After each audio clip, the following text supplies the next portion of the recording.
Canal Novel e Fanfic Narradas. Fanfic Game of Thrones Sistema Modelo de Cavaleiros. Capítulo 71. O Cavaleiro Banido. O que está acontecendo? Lysion olhou para o cadáver congelado e não pôde deixar de perguntar a Varys, que estava ao seu lado. É isso que eu quero lhe perguntar, meu senhor, respondeu Varys calmamente, encontrando o olhar de Lysion. Lysion franziu a testa. O que você quer dizer? Varys retirou a mão da manga e apontou para algo sob o cadáver. Meu senhor, o que vê ali? Lysion seguiu o gesto e rapidamente percebeu que o cadáver congelado segurava duas espadas de cavaleiro. Os corpos estavam tão pressionados contra as espadas que apenas os cabos eram visíveis. Minhas espadas de cavaleiro foram forjadas? Lysion exclamou com a voz cheia de excitação. Sim, confirmou Varys com o olhar firme. Elas foram forjadas há mais de 2 meses. Eu pretendia presenteá-las a você junto com a armadura completa, então as guardei aqui. No entanto, a armadura se mostrou excepcionalmente difícil de forjar. Depois de 2 meses, nenhuma peça havia sido concluída, então decidi lhe entregar as espadas primeiro. Quando vim aqui há alguns dias para recuperá-las, encontrei esta cena. Este cadáver é? Lysion perguntou hesitante. Um dos meus servos, respondeu Varys. Felizmente mandei-o buscar as espadas. Se eu tivesse ido, talvez eu fosse o único congelado aqui. Lysion estudou o cadáver congelado mais atentamente e rapidamente concluiu que seu destino estava ligado ao par de espadas de cavaleiro inscritas com runas de dragão. O poder sobrenatural não se manifestara inicialmente porque as runas ainda não haviam absorvido magia circundante suficiente para se integrarem completamente às espadas. Ao longo dos meses, a magia acumulada sem Lysion, o cavaleiro banido, para canalizá-la, tornará-se instável. A primeira pessoa a interagir com as espadas inadvertidamente ativara o poder latente, levando ao trágico fim do servo. Agora que a magia havia sido completamente descarregada, até Varys conseguia manusear as espadas com segurança. No entanto, Lysion não lhe explicou isso. Sob o olhar atento de Varys, ele se aproximou do cadáver congelado e estendeu a mão para o cabo exposto. Varys, parado ali perto, parecia ansioso. Sua boca se abriu como se fosse alertar Lysion, mas nenhuma palavra saiu. Mesmo assim, suas mãos escorregaram das mangas, pronto para intervir se algo desse errado. Lysion agarrou a espada do grande cavaleiro, cujo aço valeriano brilhava fracamente, e não sentiu nenhum efeito adverso. Ao puxar a espada, o cadáver congelado se estilhaçou em incontáveis cacos de gelo, espalhando-se como vidro quebrado. Varys prendeu a respiração, paralisado pela visão. Embora tivesse testemunhado inúmeros rituais arcanos e fenômenos misteriosos em Essos, nada se comparava àquilo. Apesar de seu ódio e desdém arraigados pela magia, ele sentia um desejo inegável de exercer tal poder. Lysion também ficou surpreso. A fragmentação do cadáver o lembrou das mortes dos caminhantes brancos como se houvesse uma conexão. Em suas memórias como cavaleiro banido, sua esgrima podia canalizar um frio extraordinário que congelava os inimigos e retardava seus movimentos, causando-lhes danos gradualmente. Mas esse efeito de fragmentação total era completamente desconhecido. Será que os efeitos das runas do dragão poderiam variar dependendo do mundo? Lysion se perguntou em silêncio. Sr. Lysion, você está bem? Perguntou Varys, notando que Lysion estava parado há algum tempo. Preocupado, mas hesitante em tocá-lo diretamente, Varys pegou um pedaço de madeira e cutucou delicadamente as costas de Lysion. Estou bem, respondeu Lysion, afastando os pensamentos. Deixou de lado as dúvidas por um momento e examinou as espadas cavalheirescas em suas mãos. Enquanto segurava as espadas, sentiu uma energia tênue e fria percorrer seu corpo. Isso lembrou da energia de uma alma ressentida que outrora percorrera o corpo de Glory, embora esta fosse muito mais fraca e não causasse alterações visíveis em sua pele. As espadas largas do cavaleiro banido eram mais grossas e largas do que a espada padrão pendurada na cintura de Lysion,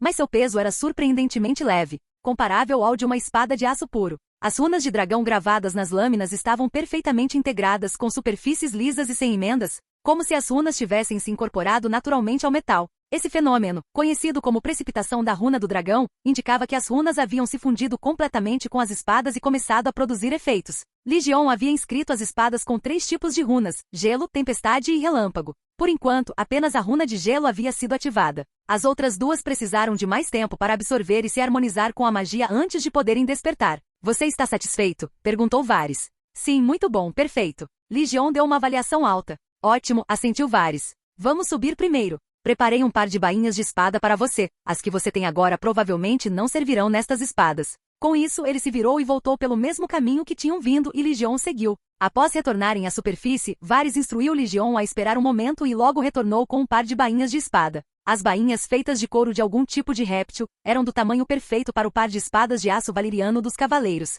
Lysion ansiosamente removeu as espadas temporárias de cavaleiro que estava usando e as substituiu pelas espadas do cavaleiro banido, pendurando-as na cintura. Ele então saiu do quarto e foi para o pátio da casa, onde começou a testar as espadas. Sacou uma, executou alguns movimentos simples antes de embainhá-la e repetiu o processo várias vezes. A cada tentativa, ajustava a posição das bainhas até que parecessem perfeitamente naturais. Obrigado. Estou muito satisfeito com este par de espadas, disse Legion, expressando sua gratidão mais uma vez. Para ele, possuir as espadas do cavaleiro banido completava sua esgrima. Com elas, ele se sentia confiante de que poderia resistir a um cerco de 1000 homens, quanto mais de 100. Varys observou a satisfação de Legion e um sorriso surgiu em seu rosto. Quanto mais forte Legion se tornava, mais benéfico era para ele. Na mente de Varys, o status de Legion havia mudado significativamente em relação a alguns meses atrás. Quando Legion deixou Porto Real, Varys o via apenas como um guerreiro poderoso que se envolvera com forças misteriosas. Agora, porém, as transformações em Tumbleton nos últimos meses revelavam algo mais. As ações de Legion atrapalhando os planos de Tywin e restaurando as rotas de navegação do rio Mander demonstravam um profundo domínio de manobras políticas. Mesmo com a presença constante de bandidos e tribos selvagens ao redor de Tumbleton, Varys suspeitava que Legion os estava permitindo deliberadamente por motivos próprios. O acontecimento mais surpreendente, no entanto, foi a aceitação de uma tribo selvagem como parte de sua população por Tumbleton. Para Varys, isso era inédito. Era tão inimaginável quanto os bons mestres, os sábios mestres ou os grandes mestres da Baía dos Escravos elevando seus escravos à condição de pessoas comuns. Embora a ideia lhe parecesse absurda, as ações de Legion ressoavam com os ideais do próprio Varys. Com o tempo, ele passou a ver Legion menos como alguém a ser explorado e mais como um parceiro genuíno. Lord Varys, começou Legion, pode me dizer qual é o problema em forjar a armadura? Eu entendo um pouco de forja e talvez possa ajudar. As espadas do Cavaleiro Banido já eram surpreendentemente poderosas, e a expectativa de Legion pela armadura de aço valeriano só aumentava. Não é que haja problemas em forjá-lo, explicou Varys. É que ele não pode ser forjado de forma alguma. Quando o aço valeriano é criado, sua finalidade é determinada, seja para espadas, armaduras ou qualquer outra coisa. Uma vez forjado, o aço valeriano se torna extremamente frágil se remodelado em outra forma. Isso se deve a certos feitiços incorporados à sua criação. Somente a arte altamente misteriosa da reforja pode remodelar o aço valeriano em um item diferente. Legion fez uma pausa pensando. Suspeito que o ferreiro que apresentei só aprendeu a fundir espadas de aço valeriano em Coor, não armaduras? Sim, Varys confirmou com um aceno de cabeça. Em outras palavras, disse Legion calmamente, se eu quiser que minha armadura seja forjada, preciso ir até Coor. Não precisa ir, meu senhor, disse Varys, balançando a cabeça. Posso dar o aço valeriano para um amigo meu em Pentos. Illyrio Legion o interrompeu, nomeando o amigo. Varys assentiu. Ele tem algumas conexões em Coor. Forjar aço valeriano em armaduras não deve ser um problema, mas... Ele hesitou, olhando para Legion. Mas o projeto de armadura que você forneceu inclui poderes misteriosos como essas espadas. Se a entregarmos aos artesãos de Coor, não haverá risco. Você está preocupado que eles aprendam? Legion completou por ele. Sim, admitiu Varys. Se forças tão poderosas fossem dominadas por outros, isso poderia levar ao desastre. Não se preocupe, disse Legion com uma confiança inabalável. É improvável que eles aprendam alguma coisa. Ao projetar as runas de dragão para as armas e armaduras, Legion adicionou deliberadamente inúmeros padrões e símbolos sem sentido, integrando-as perfeitamente ao design. Isso garantiu que mesmo que os artesãos de Coor tentassem replicar a armadura, eles apenas recriariam o design visual, sem compreender a verdadeira função das runas. Varys, pensando da mesma forma, perguntou, e se eles usarem seu design para refazer uma nova peça de armadura? Legion deu um tapinha na espada larga do Cavaleiro Banido em sua cintura e respondeu, você acha que alguém no mundo além de mim pode usar essa armadura e não morrer? Varys ficou momentaneamente atordoado antes de perceber a verdade. Essas armas e armaduras eram essencialmente uma maldição letal para qualquer um, exceto Legion. Após essa constatação, Varys garantiu a Legion que enviaria o aço valeriano que possuía para Pentos imediatamente e solicitaria a ajuda de Illyrio para encontrar artesãos de Coor para transformá-lo em armadura. Ele também mencionou que nesse ínterim, havia preparado um conjunto temporário de armadura de Cavaleiro Banido para Legion. Essa armadura, feita de aço comum, não possuía os padrões intrincados, mas reproduzia o estilo da armadura de Cavaleiro Banido. Levando Legion para uma sala no andar de cima, Varys revelou um único suporte de exposição de armaduras, que continha um conjunto completo de armaduras dos Cavaleiros Banidos. O design de Legion para a armadura completa do Cavaleiro Banido combinava elementos leves e pesados. Incluía manoplas e armaduras de pernas comuns, com revestimento pesado para o corpo, uma capa adicional de pele de animal e uma bainha com o brasão da família, além de uma capa que tornava a armadura excepcionalmente pesada. O capacete tinha um design leve em forma de coroa de dragão, magnificamente trabalhado e complementava o visual geral. Enquanto Legion observava a armadura, fragmentos de suas memórias como Cavaleiro Banido se agitaram dentro dele, criando uma vontade irresistível de vesti-la. Ele deu um passo à frente, removendo meticulosamente cada peça e vestindo-a. Graças ao engenhoso design de encaixe da armadura do Cavaleiro Banido, ela não requer assistência de escudeiro para ser equipada,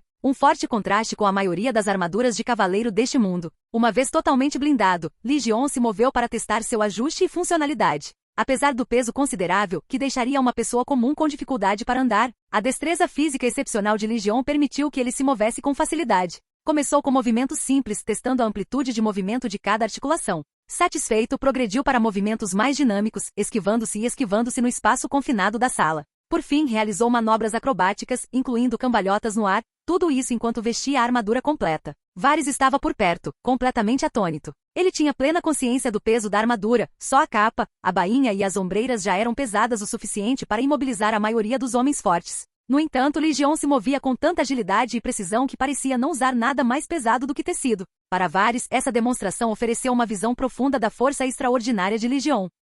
Capítulo 72 – Licença temporária de Tumbleton. Após confirmar que a armadura completa do Cavaleiro Banido, desprovida de runas, ainda lhe dava um suporte significativo, Lysion decidiu interromper os testes. Após exercícios extenuantes, ele percebeu que não sentia fadiga alguma e que sua respiração permanecia estável. Expressou sua gratidão a Varys com um simples: "Obrigado, Lord Varys." "É uma honra agradá-lo, meu senhor", respondeu Varys com uma reverência respeitosa. Lysion entregou 2 espadas de cavaleiro que havia retirado anteriormente e disse: "Lord Varys, eu ficaria grato se o senhor me vendesse estas espadas. Elas não me servem mais." Ele então prendeu as meias espadas de lâmina larga, junto com suas bainhas, as fivelas especialmente projetadas em suas costas. Varys aceitou as 2 espadas grandes e disse: "Permita-me ficar com elas por enquanto. Quando sua reputação se tornar ainda mais ilustre, estas espadas poderão valer muito mais." Lysion não se opôs e perguntou: "Lord Varys, há mais alguma coisa? Se não, poderia preparar bons cavalos para mim? Preciso retornar a Tumbleton imediatamente e embarcar em um navio para Jardim de Cima."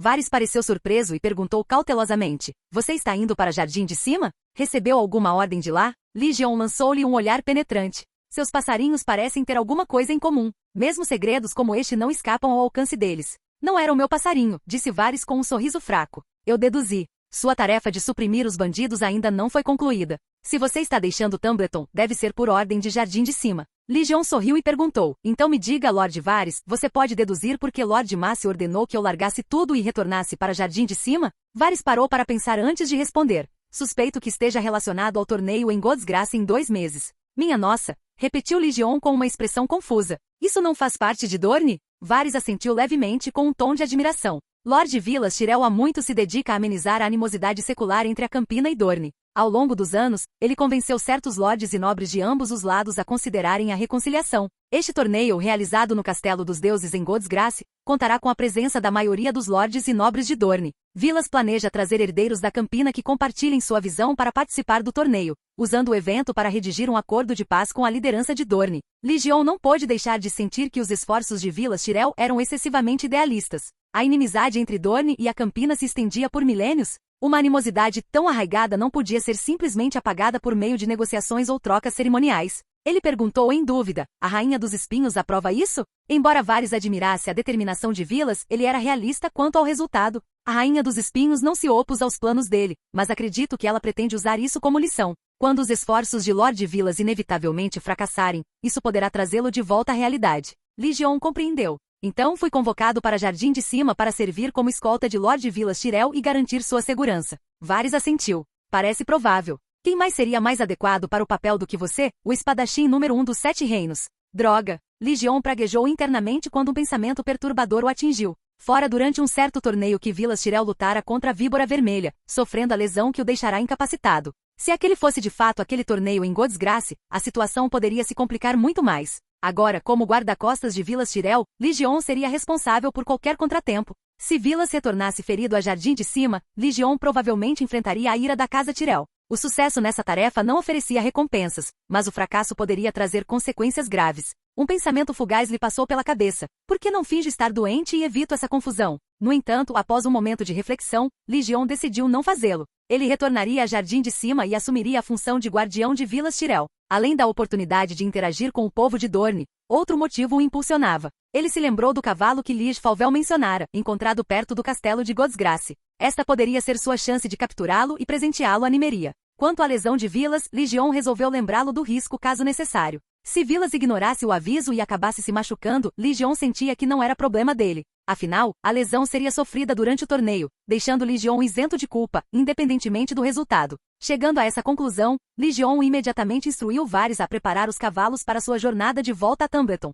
Sem demora partiu de Porto Real. Ao deixar Porto Real, Lysion não conseguia determinar se era sua armadura impressionante ou a visão dele cavalgando 5 cavalos sozinho que chamava a atenção. Seja como for, notícias dele logo chegaram à mesa da mão do rei, Jon Arryn. O interesse de Jon foi despertado pela distinta coroa de dragão no capacete de cavaleiro banido de Lysion, que o lembrava dos Targaryen. Jon Arryn começou discretamente a investigar a identidade do cavaleiro de armadura e ficou um tanto surpreso ao descobrir que se tratava de Lysion Tarran, um cavaleiro recém-nomeado pelo rei Robert.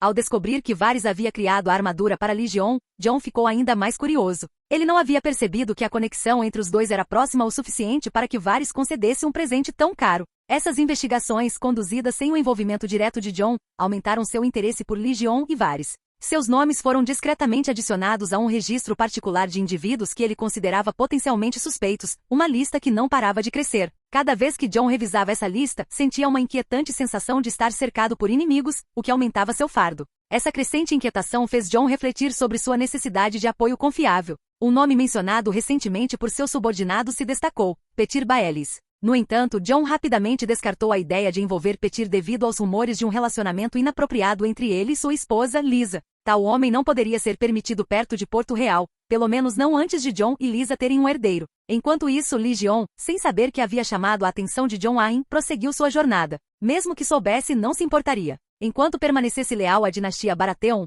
era improvável que Jon agisse contra ele, principalmente devido à oposição de Jon ao assassinato dos irmãos Targaryen restantes. Embora Varys tivesse providenciado 4 cavalos para a viagem, eles foram adquiridos às pressas e eram inferiores em resistência e velocidade aos 3 cavalos que Lysion havia montado até Porto Real. Depois de passar por Kingsvold e viajar pela Estrada das Rosas, os cavalos fraquejaram logo após chegarem à Estrada Tumbledon. Felizmente, Lysion encontrou uma patrulha de cavalaria na estrada e requisitou 2 cavalos. Graças a isso, conseguiu retornar a Tumbleton na 4ª noite. De volta, Lysion não perdeu tempo. Reuniu seu povo com urgência. Revisou as tarefas que havia designado anteriormente e explicou brevemente suas suspeitas sobre o propósito de sua convocação a Jardim de Cima. No entanto, suas palavras pareceram ofuscadas pela armadura imponente que agora usava. Embora houvesse muitos exemplos de armaduras de alta qualidade no mundo de gelo e fogo, nenhuma se comparava à complexidade da armadura completa do Cavaleiro Banido. Seu artesanato atraiu admiração e inveja, principalmente de Nymeria, que expressou seu desejo de criar um conjunto semelhante para si.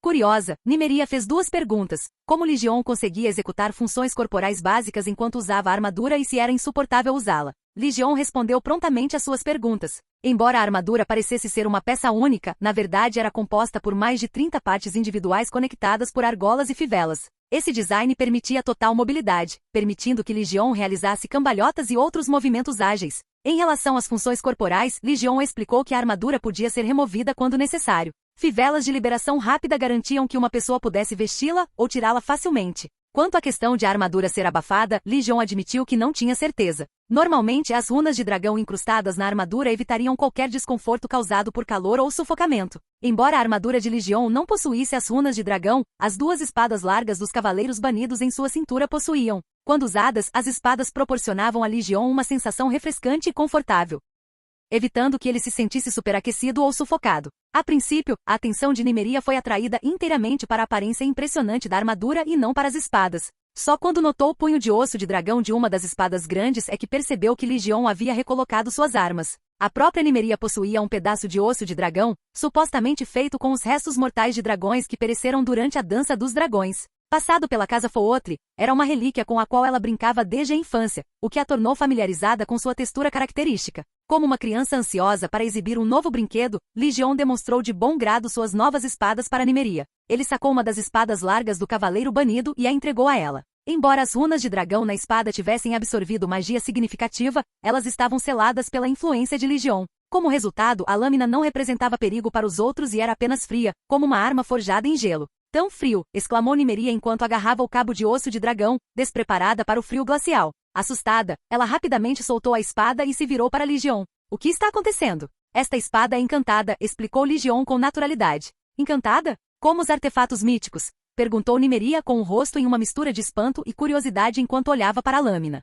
De certa forma, sim, respondeu Lysion, com um toque de orgulho evidente em seu tom. Movida pela curiosidade, Nymeria agarrou a espada novamente e a tomou das mãos de Lysion. Calculando mal o peso, aplicou força demais e cambaleou brevemente. Recuperando o equilíbrio, inspecionou a arma com admiração. Balançando-a levemente, olhou para Lysion e perguntou, incrédula: esta é uma espada de aço valeriano? Sim, Lysion confirmou, sentindo-se satisfeito com a reação dela. O olhar de Nymeria se voltou para a segunda espada na cintura de Lysion. E aquela? É de aço valeriano também? Sim, disse Ligion com um aceno de cabeça. Você descobriu algum tesouro valeriano escondido? Ela perguntou, incapaz de esconder sua curiosidade. Não, disse Ligion balançando a cabeça. Este é aço valeriano coletado pelos Targaryen ao longo dos séculos. Nunca foi usado antes da queda deles e agora, por acaso, chegou até mim. A inveja de Nymeria era palpável enquanto ela estudava as espadas. Com crescente expectativa, ela perguntou, você ainda tem alguma? Sim, respondeu Ligion, mas antes que Nymeria pudesse comemorar, ele acrescentou, mas provavelmente já foi enviado através do Mar Estreito para Pentos.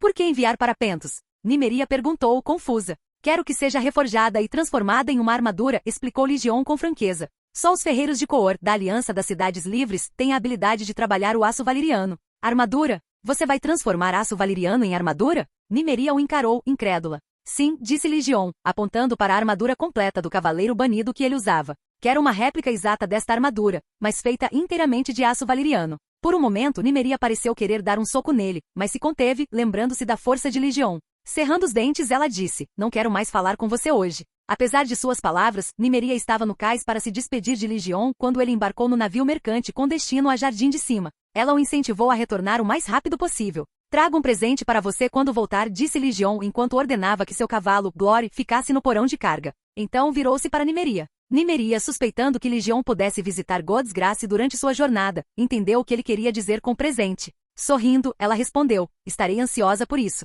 Antes de partir, Ligion dirigiu-se aos seus subordinados. Deixarei tudo aqui em suas mãos. Todos lhe garantiram que guardariam bem o local e aguardariam seu retorno. Apenas Jon, que acompanhava Ligion até Jardim de Cima, parecia insatisfeito. Ele suspeitava do motivo pelo qual Ligion o havia levado e se sentia frustrado. Apesar de sua lealdade e esforço, Ligion ainda não parecia confiar plenamente nele. No entanto, Jon também compreendia o raciocínio de Ligion. Se estivesse no lugar dele, poderia ter feito o mesmo. Além disso, retornar a Jardim de Cima não parecia uma má ideia. Ficar em Tumbleton poderia significar ser pressionado pela família a assumir deveres dos quais não queria participar. Seguir Ligion poderia poupá-lo de tais problemas. Capítulo 73. Na estrada. O escaler que Bert arranjou para Ligion era o maior disponível, tripulado por um capitão experiente e marinheiros que já haviam atravessado o rio Mander inúmeras vezes. Embora não pudessem afirmar conhecer todos os detalhes da hidrovia, estavam confiantes em navegar pelos seus caminhos mais seguros. Bert planejou inicialmente enviar Ligion e seus companheiros sozinhos, sem carga. No entanto, Ligion se opôs, argumentando que a viagem poderia render dezenas de veados de prata, uma oportunidade valiosa demais para ser desperdiçada. Cedendo, Bert encheu o porão de carga com todas as peles acumuladas no armazém. Isso deixou Ligion e os outros sentados em cima das mercadorias, uma situação que provocou um suspiro de resignação em Ligion. A viagem de barco não apresentou problemas para Ligion ou Jon, mas Glory, o enorme gato das sombras, sofreu bastante. O enjoo o deixou esparramado sobre a carga, apático e imóvel. Ele apenas se mexeu levemente para lamber a palma da mão de Ligion quando ele acariciou sua cabeça. Felizmente, a energia mágica imbuída na espada grande do cavaleiro banido pareceu aliviar o desconforto de Glory. Ligion removeu as duas espadas e as colocou aos cuidados de Glory, o que lhe trouxe uma leve aparência de vitalidade.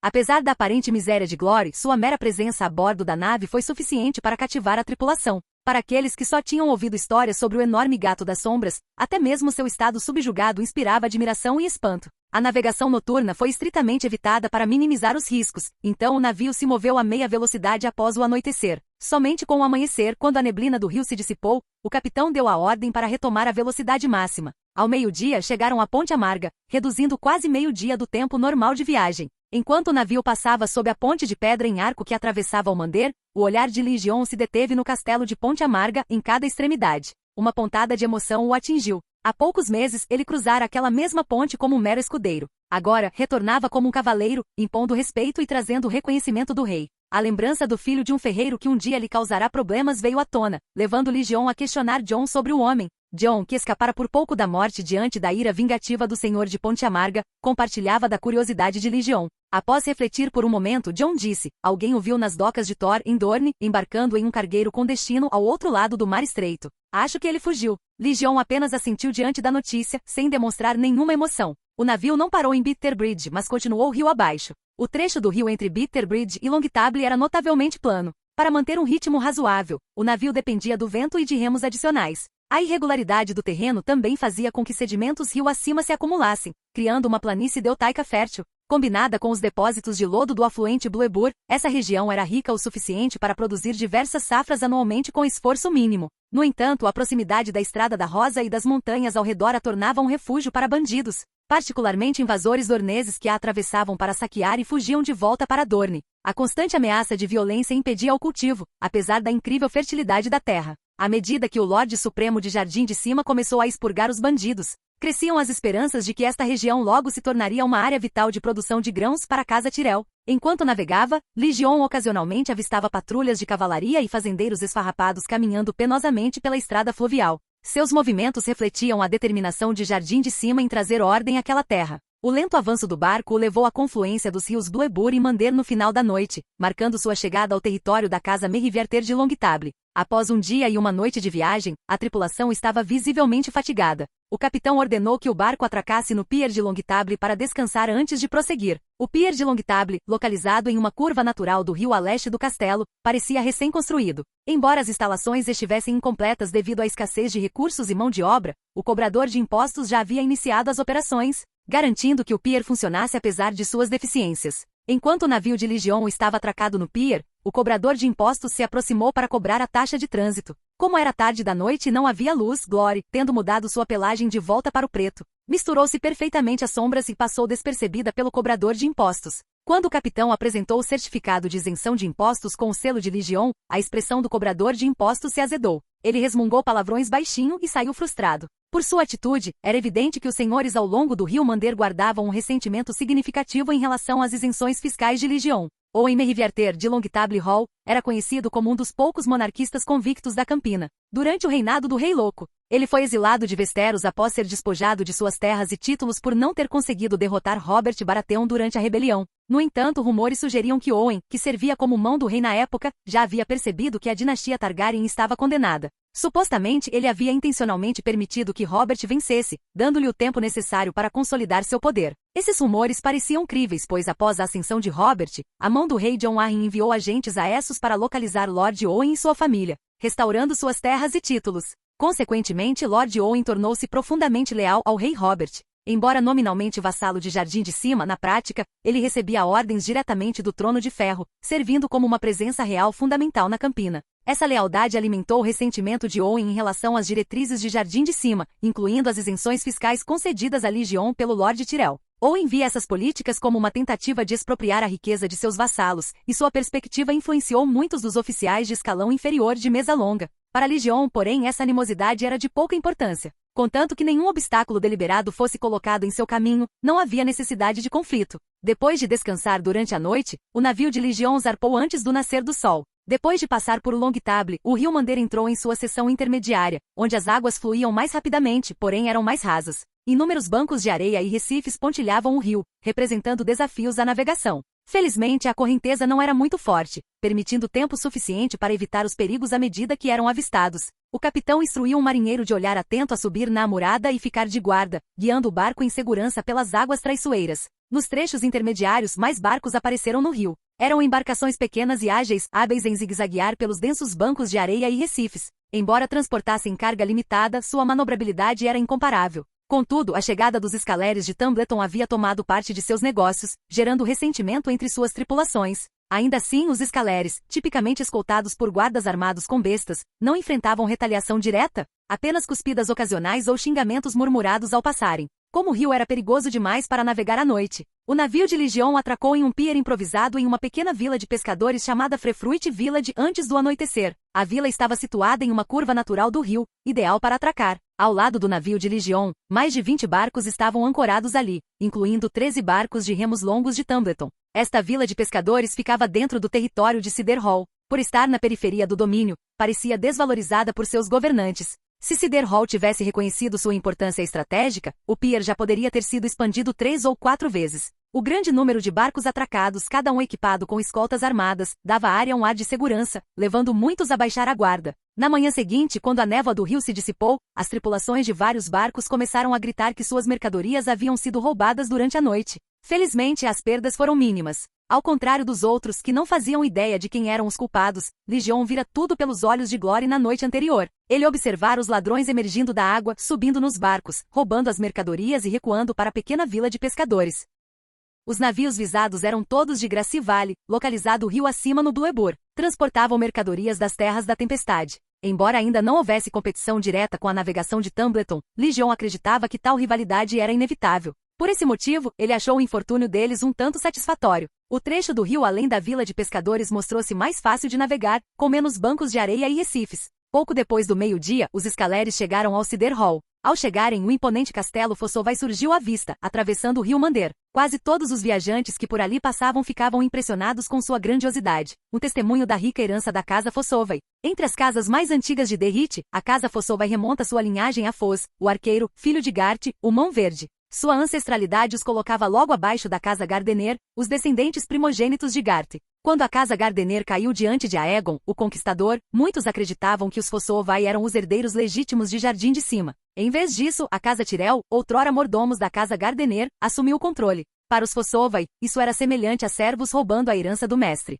Durante séculos, a casa Fossovai guardou ressentimento contra a casa Tyrell, frequentemente desafiando sua autoridade, tanto aberta quanto secretamente. Mesmo após a divisão nos ramos maçã verde e maçã vermelha, o que enfraqueceu seu poder geral, os Fossovai permaneceram determinados a recuperar o título de Guardiões do Sul. Embora reconhecessem formalmente os Tyrell como seus senhores, todos na Campina entendiam que essa lealdade era puramente superficial. Os Fossovai não hesitariam em agir se uma oportunidade de destituir os Tyrell se apresenta-se. Talvez para manter sua influência ou por outros motivos, os Fossovai frequentemente realizavam torneios no Salão da Cidra, especialmente durante os principais festivais. Embora os prêmios em dinheiro desses eventos não pudessem ser comparados aos dos grandes torneios do rei Robert, eles atraíam muitos cavaleiros errantes e cavaleiros errantes ávidos por se destacarem. Os nobres da Campina frequentemente usavam esses torneios para recrutar cavaleiros talentosos para servir às suas casas. Com o tempo, esses torneios consolidaram a proeminência da casa Fossovai na Campina, onde a cavalaria tinha grande importância. Até mesmo cavaleiros de regiões distantes conheciam a reputação dos Fossovai e compareciam aos seus torneios sempre que possível. Quando o navio de Legião chegou, um torneio estava em andamento no Salão da Cidra. A agitação em terra rivalizava com os torneios realizados em Porto Real. Estandartes adornavam as muralhas do castelo, exibindo os brasões de quase todas as casas nobres da Campina, destacando o status dos Fossovai. Entre os estandartes estava o da casa Tyrell, embora não estivesse claro quem viera representá-los. Acho que pode ser Sor Garland, comentou Jon, olhando para a bandeira Tyrell. Por quê? Perguntou Legion. Jon explicou. Ouvi dizer que Lady Olenna está de olho em Lady Leonette Fossovai e planeja casá-la com Sor Garland quando ele atingir a maioridade. Você acha que os Fossovai concordariam? Perguntou Legion cético. Jon deu de ombros. Duvido que eles recusem. Legion olhou para os estandartes, notando um detalhe. Os Fossovai haviam posicionado o estandarte Tyrell em destaque, ao lado do seu. Parecia que o plano da Rainha dos Espinhos já havia dado certo. Enquanto os marinheiros estavam ansiosos para desembarcar e testemunhar as festividades, Legion não tinha intenção de parar no Salão da Cidra. Ele instruiu o capitão a contornar o castelo pelo canal do rio e continuar em direção a Jardim de Cima. O trecho do rio além do Cider Hall era significativamente mais tranquilo do que as águas traiçoeiras rio acima. Com um canal largo e profundo e uma corrente mais forte, o navio podia navegar em alta velocidade sem muita necessidade de remar. Mesmo à noite, a navegação era segura, eliminando a necessidade de atracar como antes. Após o anoitecer, o capitão organizou 2 turnos para manter o navio em movimento, permitindo-lhes navegar durante a noite. Na tarde seguinte, chegaram a Jardim de Cima. Capítulo 74 – A Grande Comoção. Jardim de Cima está situado em uma colina às margens do rio Mander, com sua estrutura elevando-se camada após camada ao longo da encosta. O castelo não foi construído de uma só vez, ele evoluiu ao longo de milhares de anos, começando quando a casa Gardener se estabeleceu lá. As adições mais recentes foram feitas séculos atrás, quando a casa Tyrell assumiu o controle. Àquela altura, a colina já estava totalmente desenvolvida, não deixando espaço para novas construções mais altas. Implacável, a casa Tyrell expandiu-se para fora, cercando a colina com um novo anel de terra. Eles ergueram muralhas, construíram torres famosas e cultivaram um jardim labiríntico repleto de árvores, aumentando a grandiosidade do castelo. Para a nobreza e os senhores dos 7 reinos, a Grande Muralha do Norte pode ser a estrutura artificial mais imponente. No entanto, quando se trata de castelos, nenhum se compara à magnificência de Jardim de Cima. Os senhores que os visitam frequentemente se sentem humilhados, declarando suas próprias casas meras favelas em comparação. Por dentro e por fora, o Jardim de Cima é adornado com flores, árvores e trepadeiras. Suas paredes de mármore branco brilham suavemente através de uma cortina de vegetação,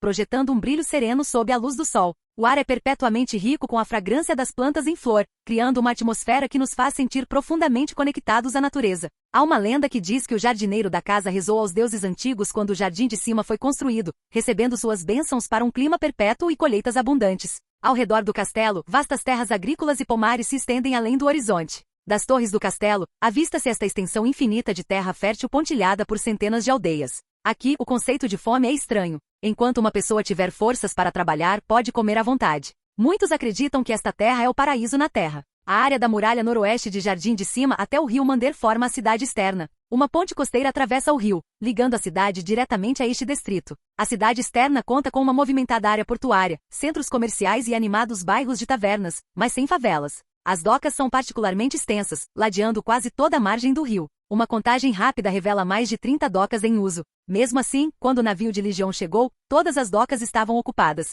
O navio teve que esperar no rio até que outro navio terminasse de descarregar e partisse. Parado na entrada da cabine, Legion admirou a grandiosidade da cidade. Ela o lembrava do castelo de Belclair, da cidade de Toussaint, uma cidade que ele vira em um jogo em sua vida passada. Embora os dois castelos tivessem aparências diferentes, eles evocavam nele um sentimento semelhante de admiração. Não precisa me esperar. Assim que a carga estiver descarregada, você pode voltar. Não voltarei para Tumbleton por um tempo, Legion instruiu o capitão enquanto ajustava sua armadura. Sim, meu senhor, respondeu o capitão respeitosamente. John, parado ali perto, olhou inquieto para a carga. Meu senhor, sua chegada pode causar um reboliço, não acha? Perguntou cautelosamente. Legion compreendeu a preocupação de John. Voltando o olhar para Glory, que estava ansiosa para deixar a cabana, Legion considerou brevemente se trazer Glory consigo havia sido um erro. Mas quebrar a conexão mental devido à distância poderia levar a problemas ainda maiores, então ele decidiu encarar as coisas como elas viessem. Vamos ver o Lorde Supremo primeiro, decidiu Legion quando John perguntou se deveriam reservar acomodações antes de seguirem para o castelo. John assentiu e o seguiu para fora da cabana, em direção ao cais.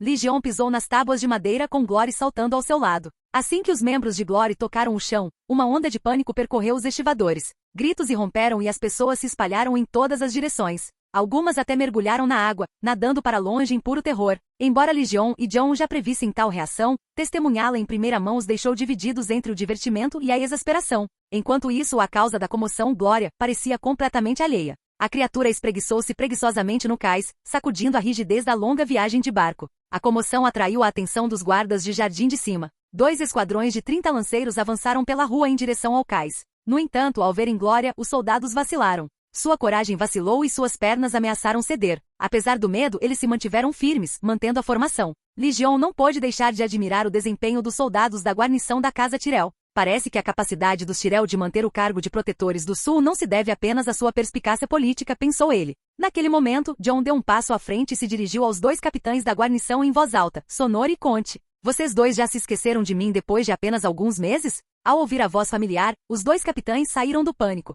Sua atenção se voltou de Glory para John, e exclamaram em uníssono, Mestre John, por que é você? Por que não seria eu? Respondeu John com um tom familiar. Ele e os 2 capitães tinham uma longa história. Antes de John se tornar intendente de Roger, ele havia servido como capitão da guarda da guarnição por vários anos, e esses 2 homens eram seus subordinados. John, meu senhor, o que é isso? Perguntou um dos capitães nervosamente, apontando para Glory. Aquele é o animal de estimação de Sor Legion, Glory, explicou John calmamente. O senhor sabe disso, então não precisa se preocupar. Sor Legion não deixará Glory fazer mal a ninguém. Sor Legion foi convocado pelo senhor para retornar a Jardim de Cima, e eu o acompanho como seu administrador. Sor Legion? Os 2 capitães trocaram olhares confusos, voltando-se para Legion, que estava ao lado de Glória. Embora nunca tivessem ouvido falar de alguém chamado Legion entre as figuras notáveis de Jardim de Cima, a armadura imponente e intrincada que Legion usava não deixava dúvidas de que ele era alguém de status significativo. No entanto, enquanto os capitães hesitavam, vários soldados da guarnição, frequentadores assíduos das tavernas locais, reconheceram rapidamente a quem John se referia. Um deles gritou, John, meu senhor, este é Sor Legion, o caçador de ursos? Ele realmente matou 100 homens em Porto Real há alguns meses? Ouvindo as perguntas de seus homens, os 2 capitães finalmente perceberam quem era Sor Legion. Um deles falou, Mestre John, Lord Vortimer ordenou que assim que Sor Legion chegasse, ele fosse levado imediatamente ao castelo. Ele hesitou, lançando um olhar inquieto para Glory. No entanto, Lord Vortimer não mencionou uma criatura tão grande. Tem certeza de que não é perigosa? John deu um tapinha no peito, confiante. Garanto que não há perigo. Vocês 2 devem liderar o caminho, dispersar a multidão e garantir que ninguém chegue muito perto. Os capitães assentiram, organizando imediatamente seus homens para limpar a área e manter a ordem. Ordenaram aos estivadores restantes que dessem ampla distância a Legion e Glory enquanto se preparavam para escoltá-los até o castelo. Enquanto isso, o pânico inicial entre os estivadores começou a diminuir. À medida que as pessoas observavam a enorme fera mais de perto, notaram que Glory estava calma e não fazia movimentos agressivos. Ver Legion parado confiantemente ao lado dela os tranquilizou ainda mais.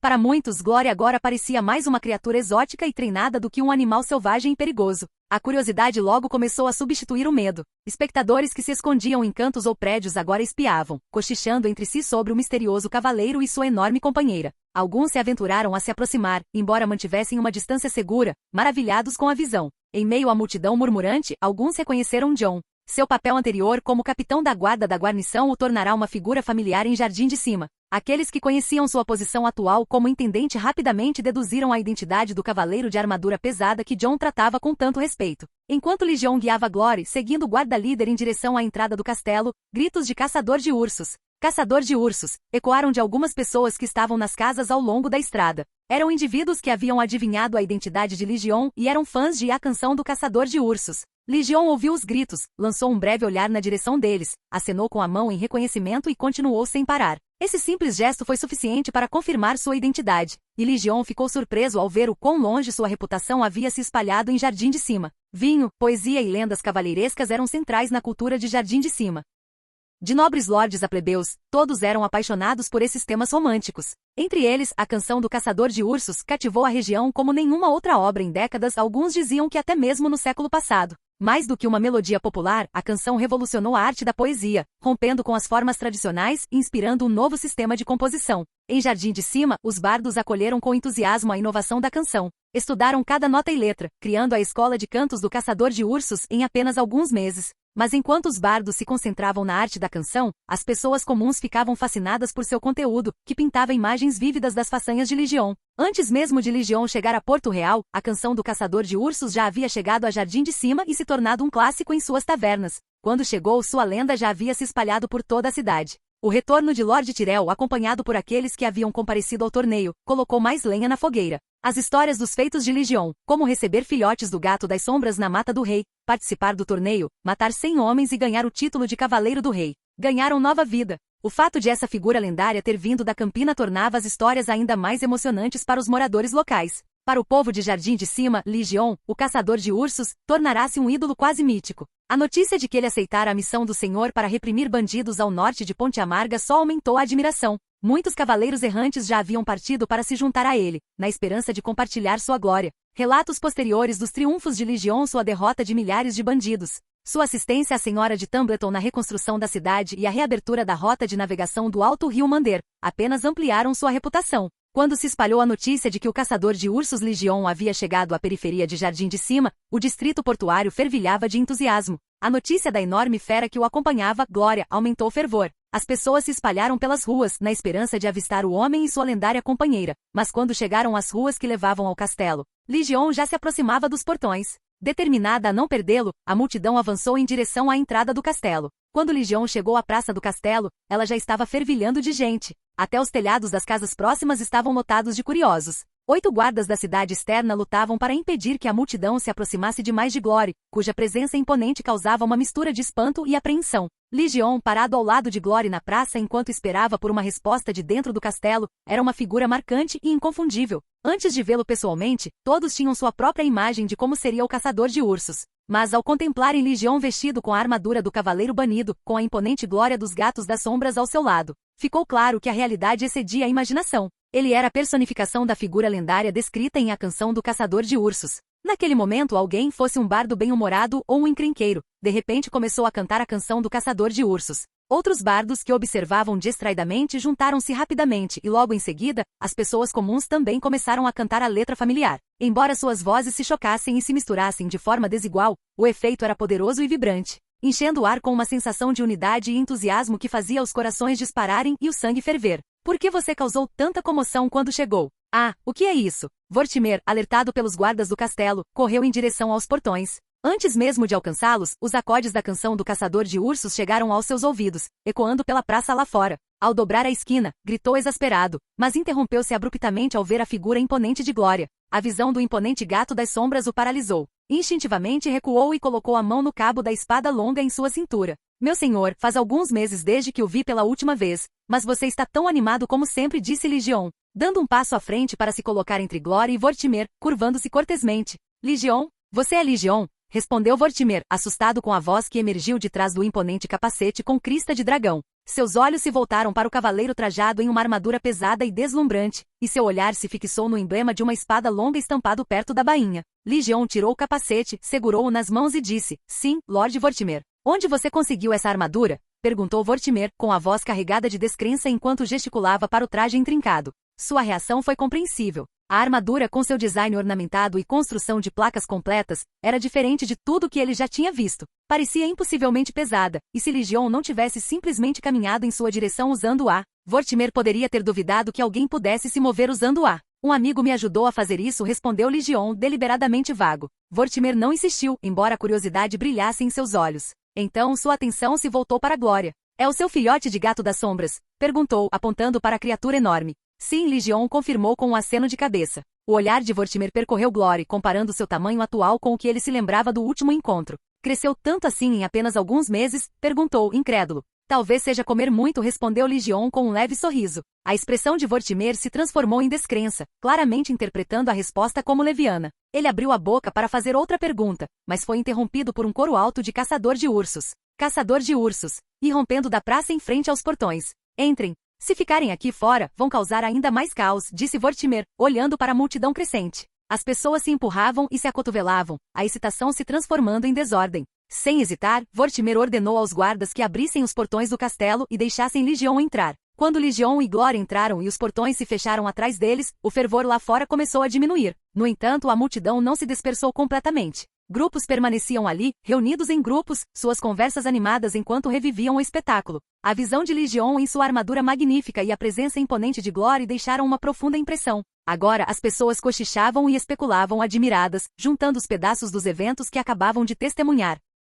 Capítulo 75, A Rosa e a Flor de Ouro. Vortimer instruiu Jon a esperar na sala da guarda, perto da porta, por um momento antes de levar Lygeon sozinho para o interior do castelo. Lord Vortimer, o que está acontecendo? Porque todo mundo, ao entrarem em um labirinto de árvores, um homem de meia-idade de armadura, surgiu de uma das trilhas, com um tom sério enquanto caminhava em sua direção. Devido à curva na saída do labirinto, o homem inicialmente só notou Vortimer, que liderava o caminho, sem perceber que Lygeon e Glória o seguiam. Só depois de dobrar a curva é que os viu, e sua reação foi semelhante à de Vortimer. Ele congelou, as palavras morrendo em seus lábios, e instintivamente pegou suas armas. Lord Egon Virvel, gostaria de lhe apresentar Lygeon Tarran, o caçador de ursos que mencionei antes, disse Vortimer, com um sorriso no rosto ao ver a expressão assustada de Egon. Ele se afastou para permitir que Egon e Lygeon se encontrassem. Lygeon, este é o capitão da guarda do Lorde. Ele supervisiona todos os guardas do castelo e oficiais de proteção pessoal de Jardim de Cima. Juntamente com Lord Roger, ele gerencia as forças armadas internas e externas e está entre os conselheiros mais confiáveis do Lorde. Lygeon, o caçador de ursos, repetiu Egon Virvel, seus olhos se movendo de Lygeon, vestido com uma armadura magnífica para a presença imponente de Glory. Por um momento ele pareceu chocado demais para falar. Senhor Egon, disse Lygeon, curvando-se respeitosamente. Sr. Lygeon. Egon se recuperou rapidamente, percebendo sua falta de decoro, e retribuiu a reverência. Era evidente que ele era um cavaleiro imbuído de tradição. Você não estava no jardim? Por que está aqui? Perguntou Vortimer com um tom curioso. O que mais poderia ser?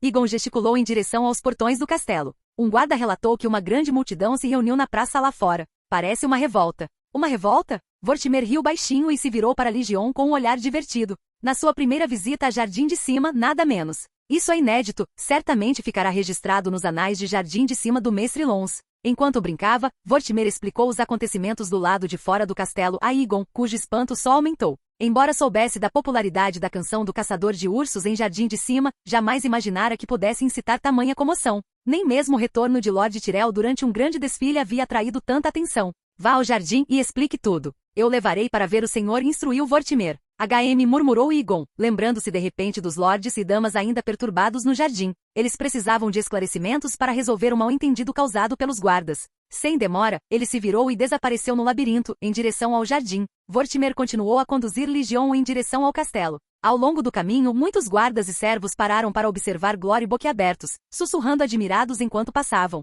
O tom de Vortimer ficou sério. A comoção que você causou hoje foi realmente excessiva. Alguém, sem dúvida, usará isso como pretexto para criticá-lo. Ignore-os, eles estão apenas com inveja das suas conquistas em Tumbleton. Entendo, meu senhor, respondeu Lygeon com um aceno de cabeça. Está claro pelo que vimos antes que você conquistou bastante popularidade em Jardim de Cima, disse Vortimer em tom comedido. Embora possa ser passageiro, é o suficiente para perturbar o Lorde. Após esta missão de escolta, você provavelmente será enviado de volta a Tumbleton para continuar a campanha contra bandidos. Mesmo que seja recompensado com uma mansão e uma vila, é quase certo que elas não estarão nem perto de Jardim de Cima. Ele parou e se virou para Legion e Glory com um olhar firme e penetrante. Esse resultado é o que vocês esperavam, não é? Legion deu um leve sorriso. Farei tudo o que o senhor ordenar. Exatamente, disse Vortimer com um aceno de cabeça, continuando a conduzir Legion para frente. Em pouco tempo chegaram ao anel interno das muralhas do castelo de Jardim de Cima. Esta seção era mais alta, mais espessa e mais ornamentada do que as muralhas externas, adornada com videiras exuberantes e inúmeras rosas vermelhas e douradas na base. O ar estava impregnado com sua fragrância,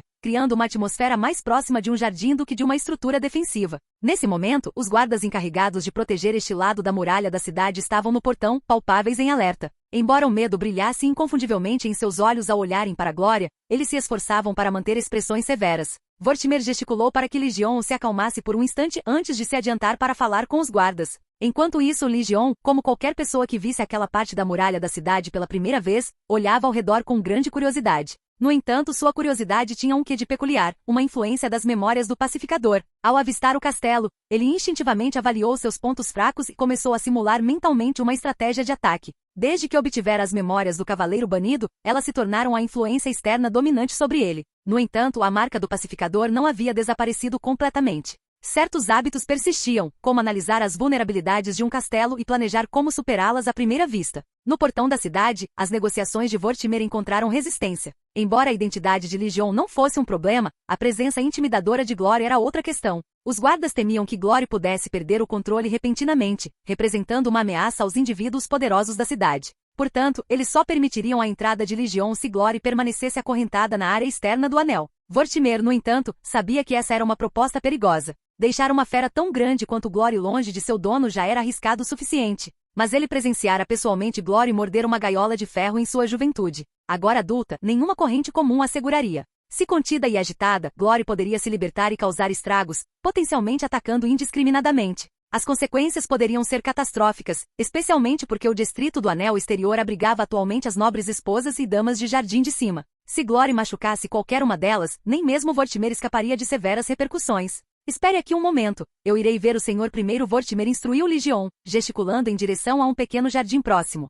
destinado ao descanso dos visitantes. Ele indicou que Legion esperasse ali e então esgueirou-se por uma pequena porta aberta para o distrito do anel interno. Legion, ainda pensando em como romper as defesas do castelo, levou Glory até o jardim. Ele encontrou um pavilhão de mármore, sentou-se e deixou a mente devagar. Glory, parecendo entediada, deitou-se ao lado dele. De vez em quando, ela descansava a cabeça na coxa de Legion, convidando-o a acariciá-la. Depois de algum tempo, Legion ouviu um farfalhar vindo do labirinto de árvores atrás de si. Virando-se, viu uma garotinha, de não mais que 3 ou 4 anos, emergir de debaixo das árvores, com o rosto repleto de triunfo. Ela congelou brevemente ao avistar Legion e pareceu momentaneamente envergonhada. Tirando as folhas das roupas, endireitou a postura e fez uma reverência graciosa, digna de uma nobre dama. Boa tarde, Sor, ela cumprimentou. Boa tarde, senhora, respondeu Legion com um aceno de cabeça. A garotinha começou a se afastar, levantando as saias com cuidado. Mas então seus olhos pousaram em Glory, esparramada perto de Legion. Ao contrário de outros que recuavam ou evitavam a fera enorme, sua expressão era cheia de admiração e curiosidade.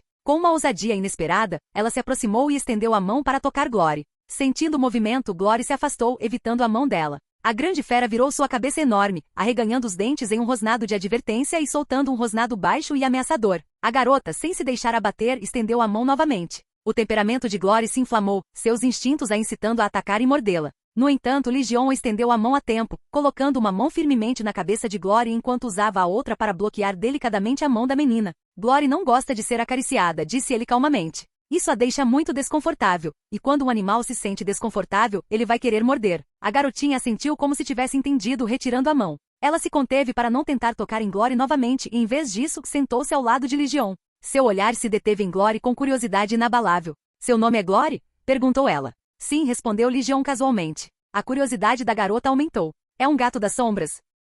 Já vi um antes. Sor Barn deu ao irmão Vilas um gato das sombras de pelúcia. Parecia muito com este, mas era bem menor e não tinha tantas cores no pelo. Sim, é uma gata das sombras, confirmou Legion. Ao responder, seu olhar se desviou ligeiramente, observando a garota com um toque de escrutínio. A maneira como ela se dirigira a Vilas Tyrell não deixou dúvidas na mente de Legion de que aquela criança era ninguém menos que Pequena Rosa, a própria Margaery Tyrell. Em sua vida anterior, fóruns que discutiam Game of Thrones frequentemente apresentavam enquetes sobre personagens femininas favoritas com Margaery Tyrell, Daenerys Targaryen e Cersei Lannister frequentemente ocupando os 3 primeiros lugares. Margaery, conhecida como Pequena Rosa, chegou a conquistar Daenerys, apesar desta ser a protagonista central da história, em mais de uma ocasião. No entanto, Legion não gostava particularmente de Pequena Rosa. Seu desdém não se baseava em sua propensão para manobras políticas, mas no senso de artifício que ela exalava. Tudo nela, suas palavras, suas ações, seu comportamento parecia premeditado, como se meticulosamente planejado para alcançar sua ambição máxima, o trono. Para Legion, ela parecia mais uma construção polida do que uma pessoa autêntica. De certa forma, porém, Legion reconheceu a ironia de seu julgamento. Suas próprias ações passadas, a canção do caçador de ursos, o torneio, Tumbleton, foram todas passos deliberados em direção à acumulação de poder. A diferença, ele pensou, era a capacidade de agir. Seus esforços eram movidos por sua própria iniciativa, enquanto a trajetória de Margaery parecia orquestrada pela mão de outra pessoa, a Rainha dos Espinhos. Posso ver o capacete, Sor? A atenção da garotinha se desviou repentinamente, seu olhar pousando no capacete do cavaleiro banido, escondido sob o braço de Legion. Sua curiosidade era evidente. Legion entregou-lhe o capacete sem hesitar. Ela tentou levantá-lo com as 2 mãos, mas logo percebeu que era pesado demais para ela. Relutantemente deixou Legion segurá-lo enquanto o examinava atentamente. Isso é um dragão? Ela perguntou, apontando para a coroa em forma de dragão voador no topo do capacete. Sim, Legion assentiu. A garotinha franziu a testa ligeiramente com a expressão séria. O artesão que você contratou foi descuidado. Até a coroa foi errada, comentou criticamente. Este dragão tem 4 patas. Dragões de verdade só têm 2. Vi uma imagem de um dragão na biblioteca do Mestre Molos. Legion não refutou sua observação porque estava correta. Neste mundo, dragões de fato tinham apenas 2 pernas. Dragões de 4 patas existiam na terra natal do Cavaleiro Banido, mas eram considerados dragões inferiores ali. A distinção era gritante, como a que existe entre um humano e um macaco, 2 espécies completamente distintas. O rosto da menina se iluminou de orgulho por ter descoberto o erro e apontado. Margaery, você está sendo travessa. Combinamos de atravessar o labirinto e ver quem conseguia sair primeiro, mas você está se escondendo. Um garotinho emergiu da saída do labirinto perto do bosque, sua voz ecoando enquanto examinava a área. Seus olhos pousaram na garotinha sentada no pavilhão, e ele imediatamente correu até ela, acusando-a em voz alta. No entanto, ao se aproximar e avistar Glory, ele congelou. As palavras que estava prestes a dizer ficaram presas em sua garganta enquanto o medo enchia seus olhos arregalados. Venha cá, Margaery. É perigoso lá. Venha cá. Apesar do evidente terror, o menino reuniu coragem para dar alguns passos hesitantes à frente, acenando freneticamente para a menina se afastar. Está tudo bem, Loras. Contanto que você não toque na Glória, ela não morde, disse Margaery casualmente, acenando para ele como se conhecesse bem a fera. Mas quando percebeu que Loras ainda não se movia, acrescentou com um toque de desdém. Loras, você é um covarde. Não estou com medo, Loras retrucou, a provocação o levando à ação. Engolindo medo, forçou-se a dar um passo à frente e entrou no pavilhão. Uma vez lá dentro, posicionou-se entre Margaery e Glory, estufou o peito numa tentativa de parecer corajoso e ofereceu a Legion uma saudação digna de um jovem nobre. Boa tarde, Sor, disse ele, com a voz firme. Boa tarde, Mestre Loras, respondeu Legion, retribuindo a saudação. Como se estivesse seguro de que Glória não representava uma ameaça imediata, o medo inicial de Loras se dissipou rapidamente. Sua atenção se voltou para o impressionante traje de cavaleiro banido de Legion, e seus olhos brilharam de admiração. Ele começou a fazer perguntas sobre a armadura, já declarando com determinação infantil que quando crescesse, criaria uma armadura ainda mais grandiosa que a de Legion. O som agudo de alarme os interrompeu quando um servo, encarregado de vigiar as crianças, chegou, visivelmente frenético pela busca. O servo congelou ao ver Glory, cobrindo-lhes a boca na tentativa de abafar um grito. O medo brilhou em seus olhos, mas eles não fizeram movimentos bruscos, temendo perturbar a enorme fera. Pouco depois, um grupo de nobres chegou, guiadas por seus próprios criados. A cena no pavilhão provocou uma onda de medo no grupo, cujas reações espelharam as do criado. No entanto, entre elas estava uma nobre de cabelos grisalhos, vestida com trajes luxuosos, cuja compostura contrastava fortemente com as demais. Ela observava a situação atentamente com o olhar fixo em Legion como se estivesse tentando entender o contexto da cena. Fazendo um sinal para que as outras se mantivessem calmas, ela começou a caminhar em direção ao pavilhão. Embora a apreensão persistisse, as nobres a seguiram, mantendo-se próximas à medida que se aproximavam. Boa tarde, Sor Legion. Acabei de ouvir Lord Eagle mencioná-lo e fiquei curiosa sobre o tamanho da fera de que ele falou. Não esperava encontrá-lo tão cedo, disse a nobre em tom educado e comedido, dirigindo-se a Legion ao chegar ao mirante. Mãe, disseram Margaery e Loras em uníssono, confirmando a identidade da nobre. Reconhecendo-a instantaneamente, Legion levantou-se do banco de pedra. Recorrendo às maneiras cortesãs que aprenderá em Porto Real, curvou-se respeitosamente e disse: Boa tarde, minha senhora. Capítulo 76, o Vortimer invejoso. Embora Lady Alery Gotover não tenha tido destaque no livro, Ligion ficou profundamente impressionado com sua personagem. Esta mulher viveu com sua sogra de língua afiada, a Rainha dos Espinhos, por décadas, mas seu comportamento e caráter permaneceram inalterados. Sem dúvida, sua resiliência e temperamento eram inimagináveis. A casa Gotover era uma das famílias mais poderosas da Campina. Sua linhagem não era apenas a mais antiga da região, mas também uma das mais antigas de toda Westeros. Seus ancestrais haviam começado a colonizar a terra há séculos, e até certo ponto, quase todos os nobres e lordes proeminentes da Campina carregavam sangue Gotover em suas veias. Quando a Rainha dos Espinhos arranjou o casamento de Lord Massey com uma dama da casa Gotover, foi, sem dúvida, uma de suas decisões mais sábias. Essa aliança com a casa Gotover garantiu que os ambiciosos lordes da Campina, como a casa Floren, fossem forçados a reprimir seus planos. Ligion, você é Ligion, o caçador de ursos, exclamou Loras, surpreso, ao ouvir a senhora se dirigir a Ligion. Loras, você deveria chamá-lo de Sor Ligion, a senhora gentilmente corrigiu, dando um tapinha na cabeça de Loras. Sinto muito, Sor Ligion. Loras se desculpou rapidamente. Está tudo bem, respondeu Ligion com indiferença. Naquele momento Vortimer emergiu do anel interno do castelo. Parou ao notar o pavilhão do jardim fervilhando de gente e após avistar a senhora parada ao lado de Ligion, aproximou-se rapidamente para prestar-lhe homenagem. Lord Vortimer, o senhor não deveria escoltar Sor Ligion para encontrar o senhor? Por que o deixou aqui sozinho? Perguntou a senhora com uma ponta de desconfiança. Vortimer explicou a situação e então se dirigiu diretamente a Ligion. O senhor achou inconveniente nos encontrarmos, mas já providenciou suas acomodações. Vou levá-lo até lá agora. Além disso, o motivo pelo qual você foi chamado de volta temporariamente é que precisa de você para o serviço de guarda. Explicarei mais no caminho. Ligion permaneceu imperturbável com as palavras de Vortimer. Para ele, evitar Lord Massey significava que não teria que lidar com os cortesãos invejosos que o cercavam. No entanto, a senhora franziu a testa, claramente descontente com o tratamento dado pelo marido a Ligion. Apesar da insatisfação, ela se absteve de contestar abertamente a decisão do Lorde. Em vez disso, voltou-se para Vortimer, onde o Lorde providenciou que Sor Ligion ficasse. O quartel da guarnição na cidade externa, respondeu Vortimer. A senhora franziu a testa novamente, refletindo sobre o assunto. Lembro-me de que o pátio da Rosa Dourada, do lado de fora do castelo, está vazio há algum tempo. Sor Ligion pode ficar lá por enquanto. Mas Vortimer hesitou, claramente inquieto. Se alguém questionar, diga que foi decisão minha, afirmou a senhora com firmeza. Então virou-se para sua criada. Envie alguém para escoltar Sor Ligion até o pátio da Rosa Dourada e instruir a equipe de lá para não negligenciá-lo. Sorrindo para Ligion, ela acrescentou: Espero que você goste do pátio Golden Rose. Tenho outros assuntos para tratar, então por favor, me desculpe. Pegando uma criança pela mão, ela saiu do pavilhão, levando consigo sua comitiva. Ao sair, Vortimer comentou com inveja: Você é um homem de sorte por poder ficar no pátio Golden Rose. O Golden Rose Courtyard é especial? Perguntou Ligion intrigado. Vortimer deu uma breve explicação. Foi construído pela Casa Tyrell como residência de verão. Naquele momento, uma criada chegou apressada, fez uma reverência e informou que havia sido instruída pela senhora a escoltar Ligion até o pátio Golden Rose.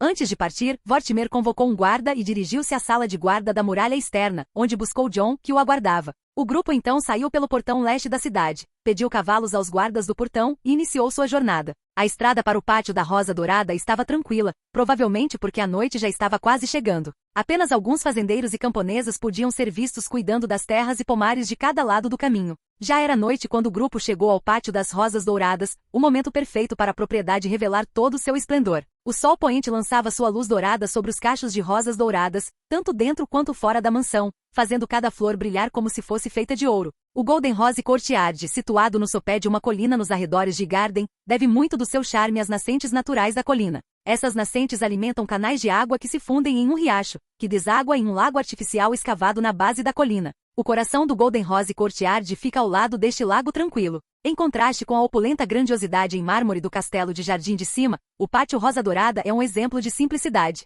Construído inteiramente em madeira, evita decorações excessivas ou entalhes elaborados. Em vez disso, sua beleza reside em seus jardins naturais e cômodos modestamente mobiliados, criando uma atmosfera onde todos, de nobres lordes a humildes mendigos, podem se sentir à vontade. A senhora havia providenciado para que Ligion se hospedasse no salão do Lago Espelho, dentro do pátio da Rosa Dourada, em vez da Torre da Tocha, onde a maioria dos convidados era acomodada. Essa escolha sinalizava sutilmente que Ligion era considerado um conselheiro valioso da casa. Depois que a criada partiu, Ligion instruiu os servos a prepararem carne fresca para a Glória. Em seguida, retirou suas armas e armaduras, colocando-as cuidadosamente no suporte para armaduras e no suporte para armas em seu quarto. Aquelas duas espadas, O olhar penetrante de Vortimer captou algo incomum nas espadas de Legion. Ele gesticulou em direção a elas, pedindo silenciosamente permissão para inspecioná-las. Legion assentiu. Estas duas espadas são um pouco especiais, então manuseie-as com cuidado. Embora Vortimer ainda não soubesse o que tornava as espadas únicas, ele acatou o aviso de Legion. Assim que agarrou o cabo de uma delas, um frio cortante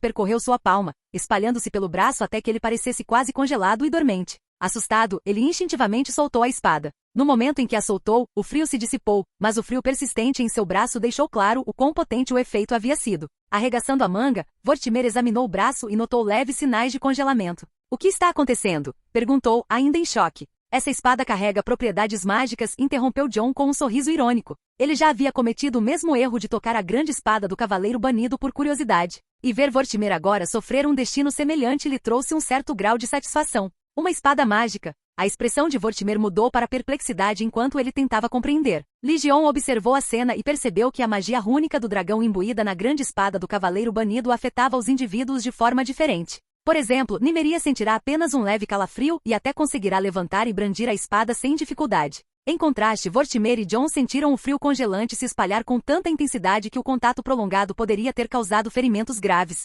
Quando a dormência no braço de Vortimer finalmente diminuiu, ele olhou para a grande espada com persistente apreensão. No entanto, sua curiosidade pela arma só aumentava, agora acompanhada pelo desejo de ver a lâmina desembainhada. Legion pareceu entender os pensamentos de Vortimer. Sem dizer uma palavra, sacou uma das espadas do cavaleiro banido e colocou-a à sua frente. Isto é aço valeriano! Exclamou Vortimer, reconhecendo imediatamente os padrões ondulados inconfundíveis da lâmina. Como experiente mestre de armas de uma linhagem imersa na tradição da esgrima, Vortimer conhecia a importância de uma lâmina de aço valeriano. Tais armas eram tesouros cobiçados por qualquer guerreiro ou cavaleiro. Até mesmo nobres lordes ansiavam por uma, muitas vezes passando a vida procurando em vão. Por exemplo, os lordes da casa Tyrell vasculharam o mundo em busca de uma espada de aço valeriano para adicionar ao seu arsenal. Mas seus esforços permaneceram infrutíferos. No entanto, Legion agora possuía uma espada grande de cavaleiro feita de aço valeriano, deixando Vortimer momentaneamente sem palavras. Então, como se tivesse percebido de repente, Vortimer apontou para outra espada grande do cavaleiro banido e perguntou: "Essa também não é feita de aço valeriano, é?" "Sim, meu senhor", Legion confirmou com um aceno de cabeça. Ao ouvir isso, a mente de Vortimer ficou completamente vazia. Ele se perguntou brevemente se estava sonhando, tão surreal era a revelação. "Você encontrou um tesouro valeriano?" Ele finalmente conseguiu perguntar, a pergunta refletindo a única explicação plausível que ele conseguia pensar.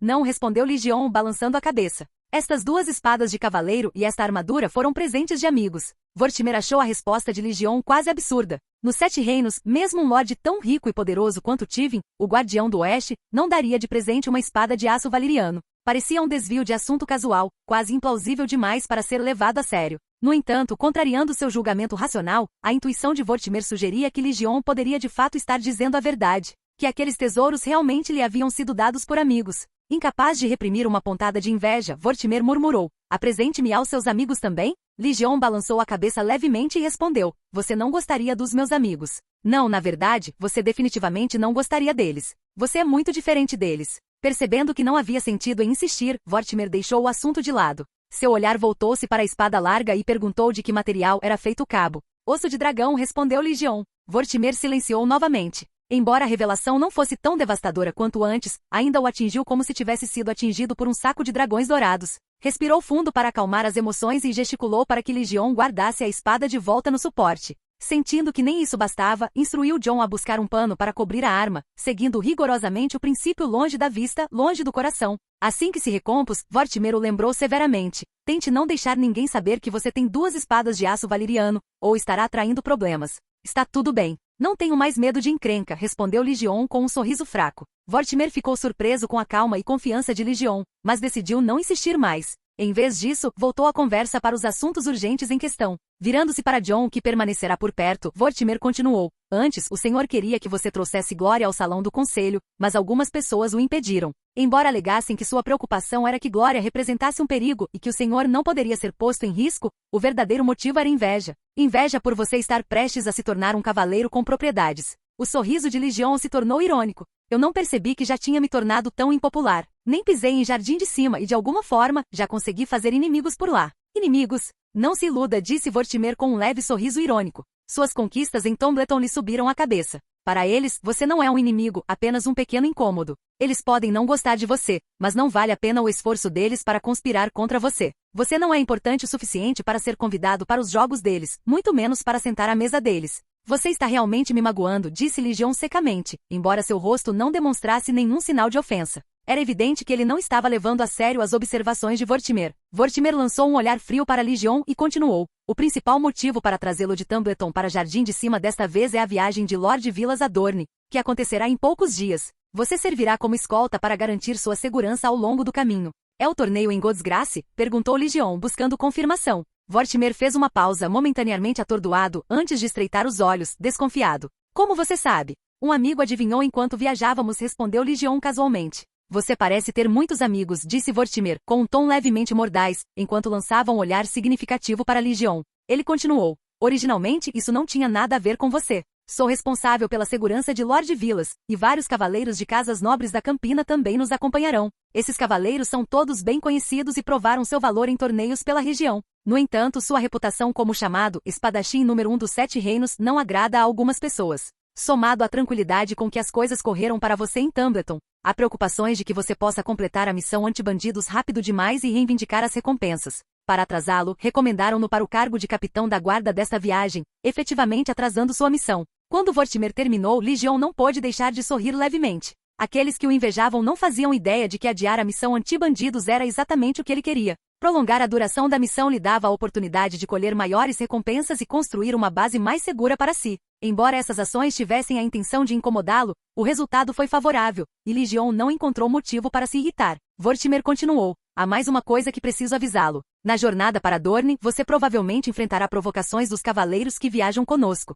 Não importa o quão insultado ou irritado você se sinta, não deve responder com força excessiva. Esses cavaleiros não são como aqueles que juraram fidelidade à casa Tyrell. Eles vêm do serviço de vários lordes, e alguns podem até ser herdeiros de casas nobres. Atacar com muita força pode causar problemas significativos. Ao ouvir isso, a expressão de Legion mudou sutilmente. Uma leve carranca surgiu e uma expressão de inquietação cruzou seu rosto. Vortimer inclinou-se ligeiramente, abaixando o tom ao acrescentar. Há mais uma coisa que vocês devem saber. O principal objetivo de Lord Vilas ao visitar o castelo de Godsgrace é negociar a paz com Dorne. Esta missão é controversa. Muitos na Campina se opõem a ela e muitos em Dorne também. Preparem-se para ataques e assassinatos ao longo do caminho. Baixas são inevitáveis. Entendo, meu senhor, respondeu Legion com um sorriso sereno. Vortimer lançou-lhe outro olhar penetrante. Eu não disse nada. Então, o que exatamente você entendeu?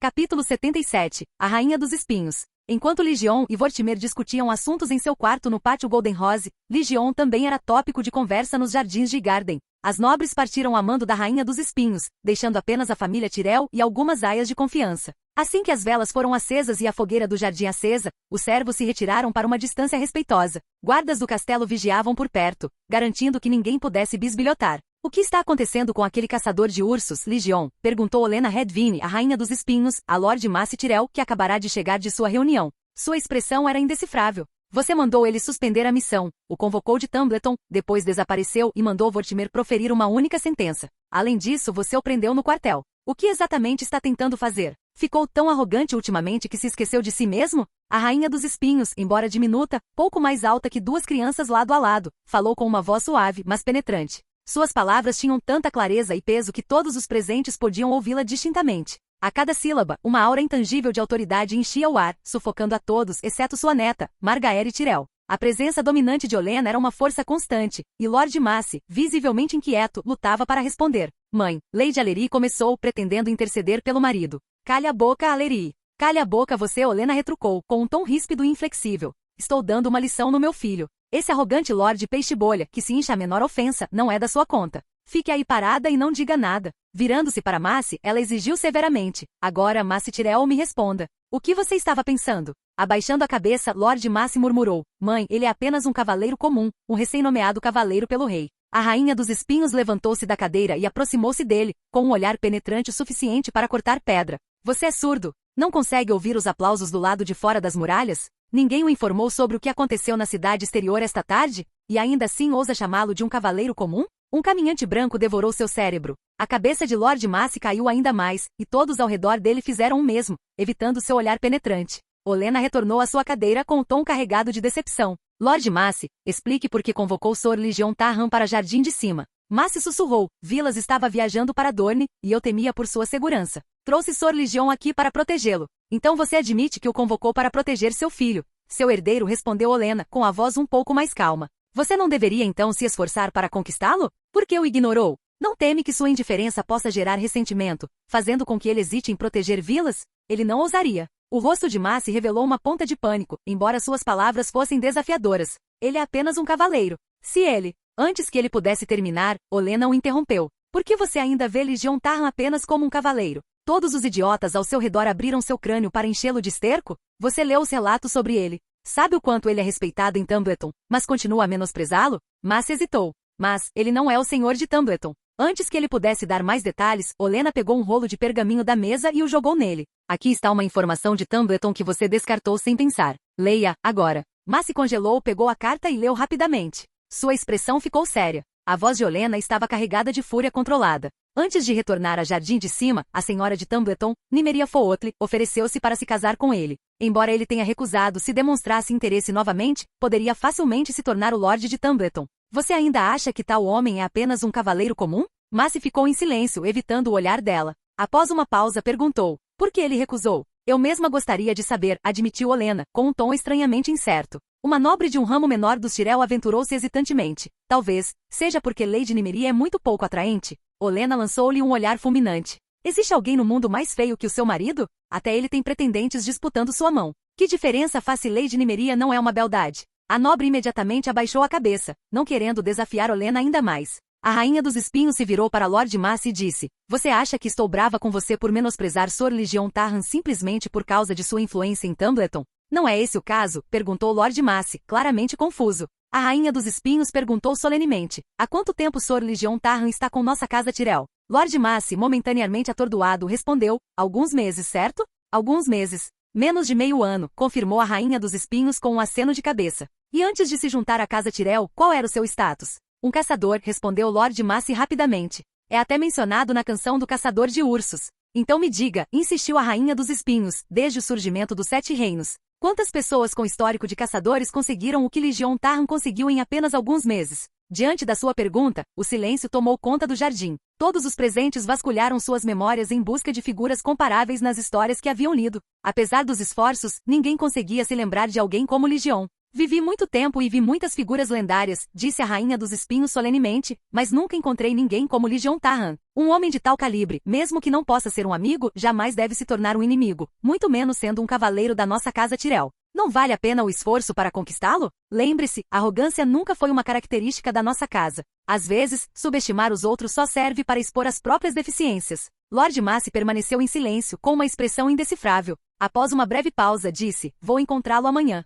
Não precisa. Já pedi para Vilas encontrá-lo, respondeu a rainha dos espinhos, balançando a cabeça. Eu também quero ir, exclamou Margaery Tyrell, de pé numa cadeira de pedra. Quero ver o felino. Eu também quero ir, acrescentou Loras. Muito bem, você pode ir, concordou a rainha dos espinhos. Com o assunto resolvido, Lord Massey deu uma desculpa para deixar o jardim, e Lady Aleri o seguiu. Uma vez lá fora, em vez de retornar aos seus aposentos, o casal caminhou em direção ao bosque sagrado de Jardim de Cima. Este bosque sagrado está situado na encosta oeste do anel interno de Jardim de Cima. Os densos e imponentes represeiros obscurecem a maior parte da vista do grande septo de Jardim de Cima, visto de trás. No centro do bosque, erguem-se 3 árvores coração, que se diz terem sido plantadas pessoalmente por Garth Mão Verde. Essas árvores são mais luxuriantes e altas que as vizinhas, com suas folhas vermelho fogo assemelhando-se a chamas ardentes. Mesmo aqueles fora das muralhas do castelo podem ver as copas dessas 3 árvores coração elevando-se acima das muralhas. Enquanto caminhavam, Lord Massey perguntou de repente, Aleri, o que você pensou de Lygion Tarran quando o viu?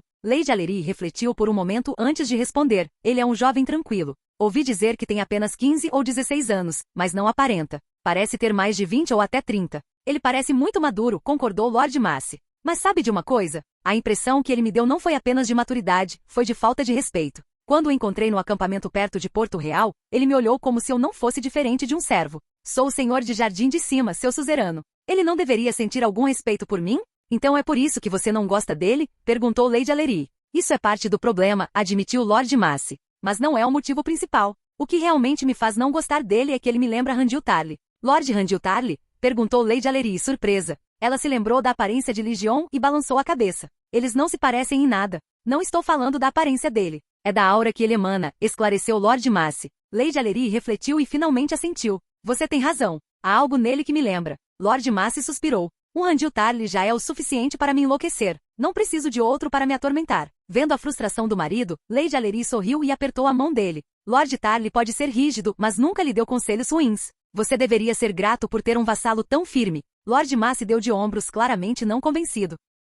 A essa altura, eles já haviam chegado às 3 árvores coração. Pararam diante delas em silêncio e realizaram um antigo ritual de oração. Embora a casa Tyrell seguisse a fé dos 7, eles não rejeitaram os deuses antigos. E alguns rituais antigos ligados aos represeiros ainda eram praticados dentro de sua família. Depois de rezar para a árvore coração, Lord Massey perguntou de repente, você acha que ele é um par adequado para Jana? Jana? Lady Aleri ficou surpresa. Mãe já não encontrou um par para Jana? Acredito que foi Sir John Fossovay, de New Barrel. Lord Massey explicou. Mas a mãe só tem ele em mente, ela não abordou formalmente New Barrel. Não, Lady Aleri balançou a cabeça firmemente. Uma aliança matrimonial com New Barrel diz respeito à estabilidade da Campina e à sua capacidade de reprimir os Fossovay Maçã Vermelha. Não pode haver enganos. Embora nenhum contato tenha sido feito com New Barrel, a mãe espalhou deliberadamente a notícia entre as nobres, esperando que New Barrel ouça os rumores e envie Sir John Fossovay para pedi-la em casamento. Se você casar Jana com outra pessoa agora, os maçãs verdes interpretarão isso como um insulto e se unirão aos maçãs vermelhas. Isso não seria bom para você. Bem, você tem razão. Realmente não dá para mudar, concordou Lord Massey, concordando com o raciocínio dela. Então, quais outras mulheres casadas existem na família? Lady Aleri interrompeu, estreitando os olhos. Espere, por que você quer tanto casar Sir Ligion? Você não desgosta dele? Lord Massey murmurou. Você não viu como a mamãe estava antes? Ela preza muito Ligion Tarhan, e estou preocupado que um dia ela possa perder a cabeça e entregar Margaery a ele. Você está louco. Quantos anos tem Margaery? Lady Aleri encarou o marido, incrédula, um pouco magoada. E mesmo que você perca a cabeça, a mamãe não vai. Deixe Sor Ligion em paz e deixe Vilas cuidar disso. Lord Massey deu de ombros e não disse mais nada. Lady Aleri suspirou enquanto olhava para o marido, cuja mediocridade frequentemente a frustrava. Casualmente ela mudou de assunto perguntando. Você já pensou em qual mansão ou vila Sor Ligion deveria receber como recompensa por completar a tarefa de suprimir os bandidos ao norte de Ponte Amarga? Lord Massey balançou a cabeça, desdenhosamente. Qual o sentido de pensar nisso agora? Ele nem terminou ainda. Além disso, pode até não conseguir. Lady Aleri retrucou.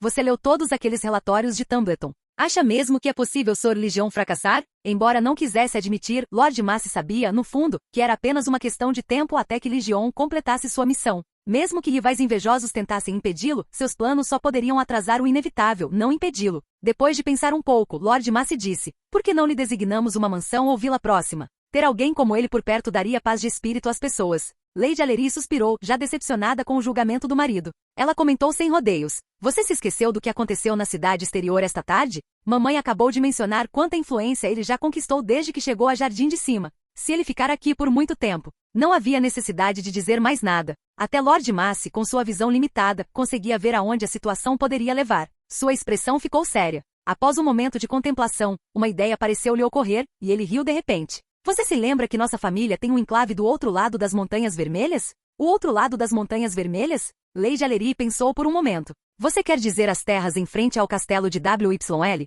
Sim, disse Lord Massey, parecendo satisfeito consigo mesmo. Essa terra é maior do que uma simples propriedade ou vila. Seria uma excelente recompensa. O senhor é muito esperto, meu senhor, respondeu Lady Aleri com um sarcasmo velado. Ela duvidava que Ligion aceitasse tal recompensa, mas optou por não insistir. Lord Massey, alheio ao tom dela, começou a considerar a viabilidade de seu plano. Capítulo 78. Os segredos de Jardim de Cima. Após o anoitecer, Vortimer deixou o pátio da Rosa Dourada. Ligion instruiu Jon a encontrar alguns amigos em Jardim de Cima e aguardar novas instruções. Assim que Jon saiu, Ligion instruiu os guardas a não perturbá-lo, fechou a porta e deitou-se na cama, acomodando-se em uma posição confortável para dormir. Como sempre, ele se conectou com Glory através do vínculo mental, entrando em um estado de visão compartilhada e fundindo sua consciência com a criatura. Glory, recebendo as ordens de Ligion, silenciosamente se escondeu nas sombras, evitando os guardas ao deixar o pátio da Rosa Dourada e galopar em direção a Jardim de Cima. Talvez por estar confinada no navio por vários dias, Glory parecia especialmente enérgica, chegando a tentar correr em direção às fazendas próximas para provocar os fazendeiros. Ligion rapidamente a deteve, e Glory desviou-se para um campo de flores, rolando alegremente. Embora os espinhos de rosa não causassem dano à sua pele resistente, eles se enredaram em sua pelagem, reduzindo sua capacidade de permanecer escondida. Felizmente, o campo estava deserto à noite, então ninguém testemunhou a visão peculiar de uma criatura enredada em rosas, impedindo o surgimento de lendas sobre um monstro coberto de rosas em Jardim de Cima. Legion permitiu que Glory liberasse parte de sua energia reprimida, mas a orientou a evitar que se entregasse à sua natureza selvagem e atacasse as fazendas próximas. Depois de liberar sua energia, Glory tornou-se mais obediente. Seguindo as ordens de Legion, esfregou-se contra árvores e pedras para remover as flores e galhos presos em seu pelo. Em seguida, aproximou-se furtivamente das muralhas externas de Jardim de Cima. A muralha externa de Jardim de Cima era construída inteiramente de mármore, com uma superfície lisa e polida que não oferecia apoios naturais. Ao contrário das muralhas internas, era livre de trepadeiras. Torres redondas projetavam-se para fora em intervalos regulares, equipadas com seteiras para defesa durante cercos e servindo como vigias em tempos de paz. Ao chegar à base da muralha, Glória não parou. Suas garras ocultas se estenderam, cravando-se no mármore com facilidade. Usando as garras, escalou a muralha aparentemente intransponível com a mesma facilidade com que se fosse terreno plano. Logo, alcançou o topo e se escondeu nas sombras do labirinto de árvores do castelo, rumo ao centro da cidade. Embora soldados em patrulha vagassem pelos terrenos, eles não tinham importância para Glory. Seu pelo negro como azeviche se fundia perfeitamente com a escuridão, e enquanto permanecesse imóvel, nem mesmo um guarda que passasse por perto o notaria. A furtividade excepcional de Glory permitia que ela se movesse livremente pelas várias seções de Jardim de Cima e através da visão compartilhada. Legion observava a disposição, as defesas e as posições dos guardas do castelo. Ele anotou mentalmente vários planos potenciais para se infiltrar no castelo se necessário. Glory se abstinha de entrar em edifícios importantes. Seu grande tamanho, embora fosse uma vantagem em outros lugares, tornava impossível se mover sem ser detectada em espaços menores. Mesmo suas impressionantes habilidades de ocultação não a tornavam totalmente invisível em tais espaços. No entanto, a visão especial de Glory, semelhante à imagem térmica, permitiu-lhe identificar a localização das residências da Casa Tyrell e de outras famílias influentes em Jardim de Cima. Embora Legion não nutrasse nenhuma hostilidade em relação à Casa Tyrell, ele habitualmente se preparava para qualquer eventualidade. Observar a disposição de Jardim de Cima garantia que ele não seria pego de surpresa se as circunstâncias mudassem. Após reunir informações suficientes, Legion preparou-se para chamar Glory de volta, mas a criatura parecia distraída. Seu foco se deslocava repetidamente para o bosque sagrado dentro dos terrenos do castelo, como se estivesse sendo atraído por algo. Apesar de se conter para não se mover em sua direção, Glory permaneceu ali, aguardando a ordem de Legion. Curioso, Legion relembrou os rumores que cercavam o bosque sagrado de Jardim de Cima e deduziu que Glory provavelmente havia sentido uma presença extraordinária ali. Intrigado, Legion deu a ordem para investigar. Ansiosamente, Gloria correu em direção ao bosque sagrado, chegando à sua borda em um piscar de olhos. Sem esperar por mais instruções, mergulhou na floresta e alcançou as 3 árvores coração que teriam sido plantadas pelo próprio Garth Mão Verde. Através dos olhos de Glory, Legion observou algo extraordinário. As 3 árvores coração pareceram desaparecer, substituídas pela imagem de um gigante com chifres e pele verde. O ser jazia como se estivesse dormindo, sua forma maciça respirando profundamente. A cada respiração, ventos verdes emanavam de sua boca, espalhando-se pelo ar e nutrindo as terras ao redor. Legion percebeu que essa era provavelmente a fonte da prosperidade de Jardim de Cima. O avatar de Garth Mão Verde parecia estar constantemente rejuvenescendo a terra, garantindo bom tempo e colheitas abundantes. Para Legion, esse avatar se assemelhava a Spark, a filha da floresta em Bosque do Rei, embora houvesse diferenças. Spark era uma entidade sólida de poder concentrado, enquanto o avatar Greenham parecia mais etéreo, uma manifestação de energia pura. Naquele momento, Glory transmitiu um desejo avassalador de devorar a energia à sua frente. A intensidade do desejo era dezenas de vezes maior do que quando encontrou os espíritos vingativos imbuídos de uma alma de dragão. Era como se o avatar de Garth Greenham fosse um banquete irresistível. Após sentir o desejo de Glory de devorar, Legion imediatamente emitiu uma ordem firme para impedi-lo de consumir o avatar de Garth Greenham. Entretanto, o desejo instintivo de Glory era tão avassalador que ela repetidamente se libertava do controle de Legion, tentando desafiar seu comando. Felizmente, por meio de ordens repetidas e extremamente firmes, e usando seu vínculo espiritual com Glory para acalmar suas emoções, Legion conseguiu suprimir sua fome e controlá-la novamente. Para evitar novos incidentes, ele instruiu Glory a deixar Jardim de Cima e retornar ao Pátio da Rosa Dourada imediatamente. Legion entendeu que se Glory devorasse o avatar de Garth Mão Verde, poderia alcançar outra evolução notável. No entanto, o ato causaria danos irreversíveis a Jardim de Cima. A fertilidade da terra, que garantia colheitas abundantes o ano todo, se deterioraria, enfraquecendo drasticamente o poder da Casa Tyrell. Isso encorajaria os antigos nobres e lordes da Campina, que já desprezavam a Casa Tyrell, provavelmente mergulhando a região em uma prolongada agitação civil. Embora o caos pudesse, às vezes, servir de escada para o poder, dependia da posição de cada um. Para alguém como Mindinho, que possuía poder militar mínimo e cuja ascensão se aproximava do auge, o caos poderia elevá-lo ainda mais. Mas para Legion, com amplo espaço para avanços ainda pela frente, a estabilidade era crucial. Seu crescimento dependia da sólida fundação da Casa Tyrell, e o caos só beneficiaria as famílias nobres mais antigas como os Fossovay. Legion sabia que não ganharia o suficiente com tal turbulência para justificar o risco. Além disso, Legion temia que Garth Green ainda pudesse estar vivo. Permitir que Glória consumisse o Avatar poderia atrair a atenção desta figura lendária, o fundador ancestral da Campina. Nos contos não havia um relato claro da morte de Garth Mão Verde, em vez disso ele apareceu em diferentes eras, como na época de Brandon, o Construtor, abrangendo milênios. Considerando a natureza quase imortal dos Filhos da Floresta, era plausível que Garth também tivesse uma expectativa de vida semelhante. Se ele tivesse passado despercebido, talvez fosse devido à diminuição do poder da magia no mundo. Embora a força atual de Garth não rivalizasse com sua antiga lenda, ele ainda era um ser quase divino comparado a Legion. Enfrentar tal figura era algo que Legion preferia evitar. Glory retornou ao pátio da Rosa Dourada, claramente descontente com Legion por negar seu banquete. Em vez de buscar atenção como de costume, o bichinho ficou em frente à porta, protestando silenciosamente. Legion não se importou. Sabia que o temperamento de Glory era passageiro e que logo esqueceria a frustração. De fato, depois de um tempo, o bichinho bateu à porta, aproximou-se de Legion, deitou-se debaixo da cama e apoiou a cabeça em seu braço. Só se mexeu quando ele a acariciou. No dia seguinte, Legion deixou Glória na colina atrás do pátio. Vestido sem armadura e com a espada na cintura, planejava explorar a cidade exterior de Jardim de Cima com John. No dia anterior, a rua principal lotada o impedira de apreciar plenamente a vibração da cidade. Então, naquele dia, ele pretendia estudar sua estrutura e preparar ideias para seu futuro castelo. No entanto, os planos mudaram. Assim que Legion e John estavam prestes a partir, Vortimer chegou ao pátio da Rosa Dourada com os 3 irmãos Tyrell. Eles se encontraram do lado de fora do portão principal, e Vortimer apresentou Legion a Vilas Tyrell. Os dois trocaram um olhar. Vortimer falava frequentemente de Vilas, elogiando seu talento excepcional com a lança. Não fosse por sua idade e status, Vilas já poderia ter se tornado um campeão invicto nos torneios de justas da Campina. Apesar de ter apenas 13 anos, Vilas tinha a estrutura de um adulto, embora sua constituição esguia e comportamento estudioso lhe dessem a aparência de um mestre, em vez de um cavaleiro habilidoso em esgrima e lanças. Talvez influenciado pelos eventos no Bosque Sagrado na noite anterior, Legion sentiu uma leve semelhança entre Vilas e Garth Greenham. Não era na aparência, mas no temperamento, uma sensação de conexão com algo antigo e duradouro. Vilas também observava Legion com interesse. Ele estivera na Câmara do Conselho no dia anterior, quando Vortimer informou Lord Massey que Legion havia chegado a Jardim de Cima e o aguardava no portão do Anel Interno. Ansioso para conhecer o famoso espadachim, anunciado como extraordinário por seu irmão mais novo, Garland, Vilas já esperava por esse encontro. Mais tarde, Vortimer explicou que Legion havia sido parado porque seu gato das sombras de estimação era enorme,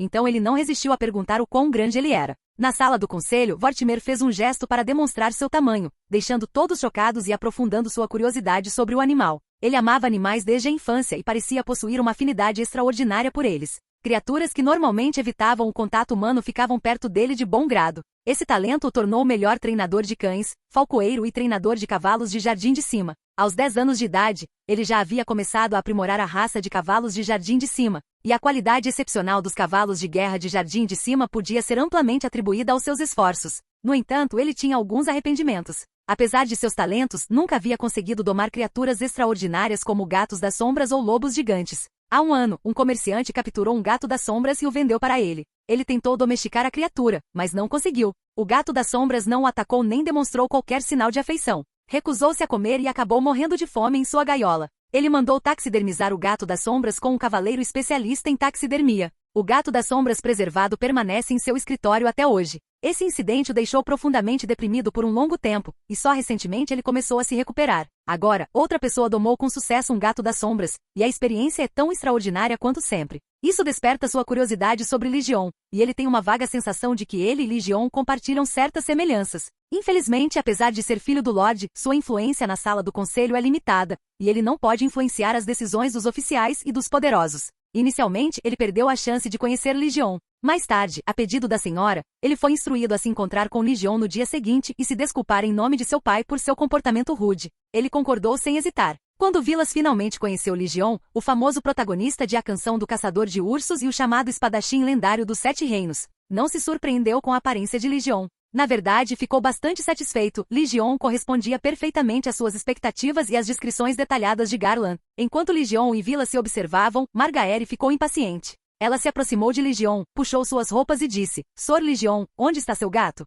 O gato está brincando nas montanhas, respondeu Legion com um sorriso. Se quiser vê-lo, Lady Margaery, posso chamá-lo de volta. Ótimo, ótimo. Quero ver o felino, exclamou Margaery pulando de alegria. Loras, embora tentado a imitar o entusiasmo da irmã, olhou nervosamente para Vilas e se conteve, permanecendo obedientemente ao lado dela. Sor Legion, aonde você está indo? Vilas perguntou, juntando-se à conversa. Legion respondeu honestamente, quero ir ao castelo e dar uma olhada. Ontem, estávamos com tanta pressa que não consegui ver direito os arredores de Jardim de Cima. Deixar que ele seja seu guia para os distritos externos? Vortimer interrompeu, apontando para Jon com desdém. E lhe mostrar os bordéis. Quando era capitão da guarnição nos distritos externos, ele passava mais tempo na cama de prostitutas do que em sua própria cama em casa. Lord Vortimer, eu cresci. Jon suspirou ironicamente, lamentando suas indiscrições juvenis. Vila sugeriu, a cidade externa é muito caótica de manhã. Se formos agora, podemos nos decepcionar quando voltarmos. Vamos esperar até o meio-dia e ir juntos. Faz muito tempo que não ando pela cidade externa. Legion não se opôs e assentiu. Como ordenar, Lord Vilas. Capítulo 79. Vilas Tyrell. Vilas olhou para Glory, agachada no chão por um longo tempo, perdida em pensamentos e esquecendo completamente o verdadeiro motivo de sua vinda. Margaery e Loras agacharam-se de cada lado dele, estendendo cautelosamente a mão para tocar Glory de vez em quando. A cada vez, ela evitava as mãos deles e mostrava os dentes em advertência, fazendo-os recuar rapidamente. Quanto a Glory, seus olhos estavam cheios de descontentamento enquanto encarava Legion. Ela vagava alegremente pelas montanhas, apenas para ser chamada de volta e exposta, uma situação que parecia um castigo deliberado. Legion, no entanto, acariciava sua cabeça para acalmá-la, enquanto cuidadosamente se certificava de que ela não machucasse inadvertidamente os 3 Tyrells. Vilas finalmente exclamou admirado. É realmente chocante. Nunca imaginei que um gato das sombras pudesse crescer tanto. O maior já registrado em livros foi o gato das sombras derrotado por Garth Mão Verde, o rei dos gatos das sombras. Mas mesmo as descrições daquela criatura empalidecem em comparação com Glória. Talvez tenha algo a ver com Glory ser uma Shadowca albina, Legion sugeriu, tentando uma explicação.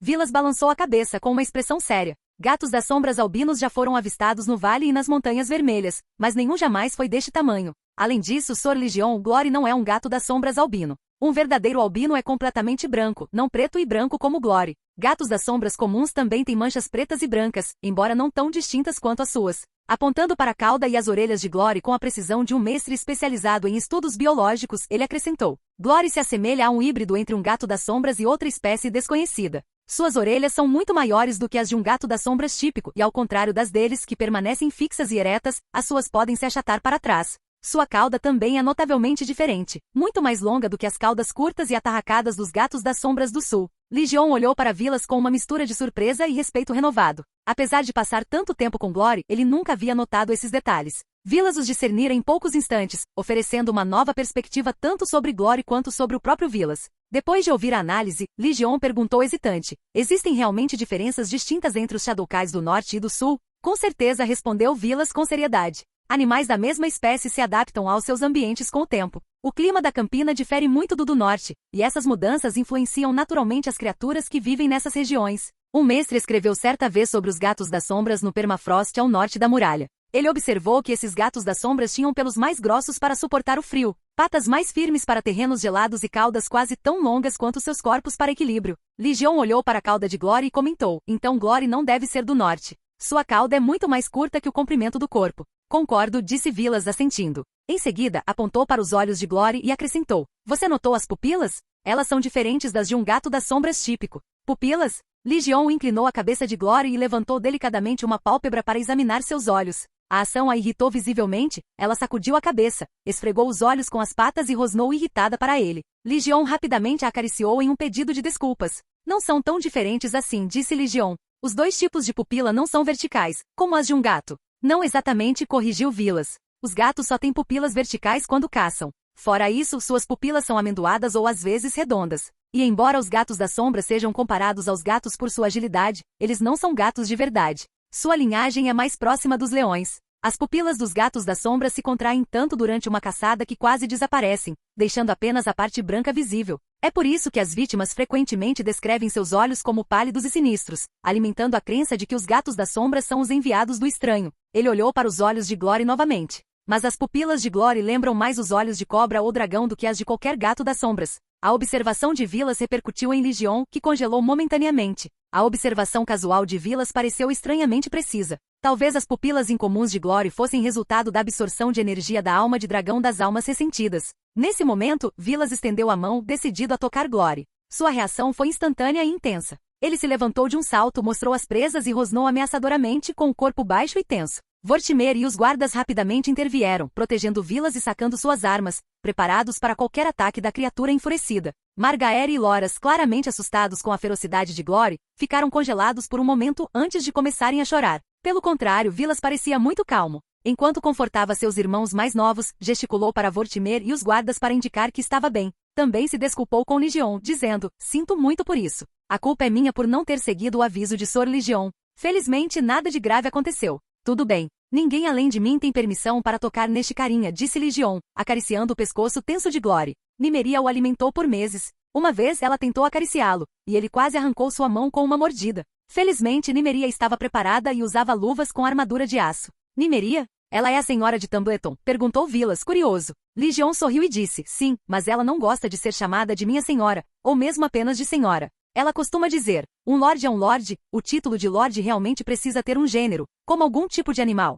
"Lady Nymeria é realmente extraordinária", disse Vilas com uma risada, e então perguntou: "Dizem que só alguém que a derrotou em um duelo é elegível para se casar com ela. É isso mesmo?" Legion respondeu em tom sério: "Lord Vilas, o senhor entendeu errado. É o direito de cortejá-la, não de se casar com ela. Somente aqueles que a derrotam em um duelo ganham o privilégio de persegui-la." "Lady Nymeria é muito forte?" Vilas perguntou novamente. "Muito mesmo", respondeu Legion com sinceridade. "Ninguém na Campina deveria ser capaz de derrotar, não, resistir a um único ataque dela em uma luta direta. O príncipe Oberyn de Dorne poderia derrotá-la, e nas terras ocidentais, a montanha poderia resistir a alguns de seus ataques. Mas ele ainda morreria sob seu machado gigante no final." "Tão forte?" Vilas pareceu surpreso. HMPH. Vortimer claramente discordou do julgamento de Legion e disse: "Por que você diz que a víbora vermelha de Dorne pode derrotá-la?" "Porque eles lutaram." Legion não via motivo para esconder a ligação de Nymeria com Dorne. Era de conhecimento geral entre aqueles que importavam, e talvez até beneficiasse Nymeria tê-la abertamente reconhecida.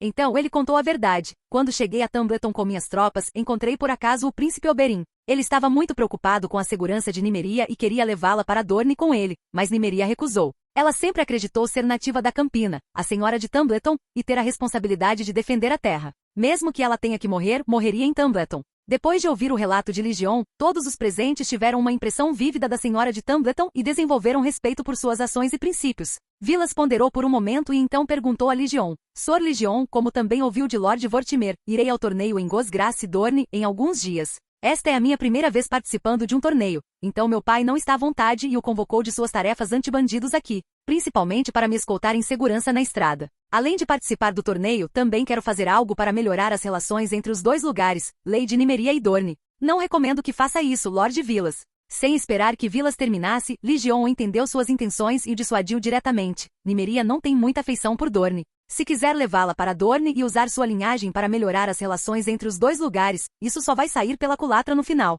"Entendo", disse Vilas, compreendendo rapidamente o que Legion queria dizer. Ele riu, autodepreciativo, e acrescentou: "O mestre Molo sempre disse que eu era jovem demais para entender os costumes do mundo. Eu não achava que ele estivesse certo, mas agora parece que estava."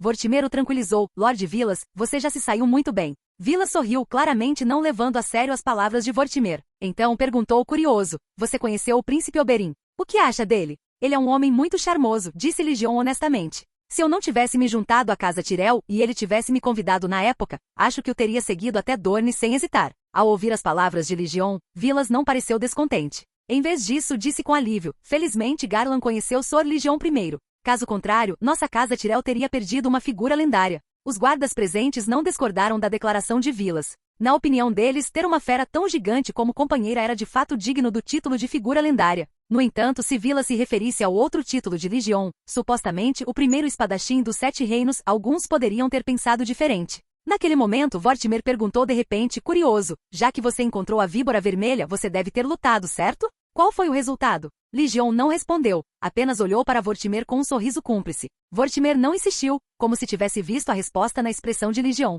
Vilas observou os dois com interesse enquanto eles se envolviam nessa troca silenciosa. "Gato Grande, o Gato Grande está indo embora." Margaery gritou, apontando para Glory, que estava se preparando para fugir. Legion olhou para Glory e acenou, sinalizando que podia ir embora. Aliviada, Glory saltou rapidamente para o telhado e desapareceu de vista em poucos pulos. Legion então conduziu Vilas e os outros para dentro da casa, enquanto os guardas permaneceram do lado de fora, sob o comando de Vilas. Assim que entraram, Vilas notou a armadura do Cavaleiro Banido exposta em um suporte de armaduras. Sendo um apreciador de justas e atividades cavaleirescas, ele naturalmente admirava as armaduras de cavaleiro. No entanto, a armadura de Legion era notavelmente diferente da armadura usada pelos cavaleiros dos atuais 7 reinos. A diferença residia não apenas no estilo, mas também na estrutura. Para um olho destreinado, a armadura completa do Cavaleiro Banido pode não parecer diferente daquela de um cavaleiro comum, mas alguém como Vilas, versado nas complexidades da construção de armaduras, conseguia discernir as diferenças. A distinção mais óbvia era a flexibilidade das juntas e travas dessa armadura, superando em muitos designs rígidos das armaduras de cavaleiros contemporâneas.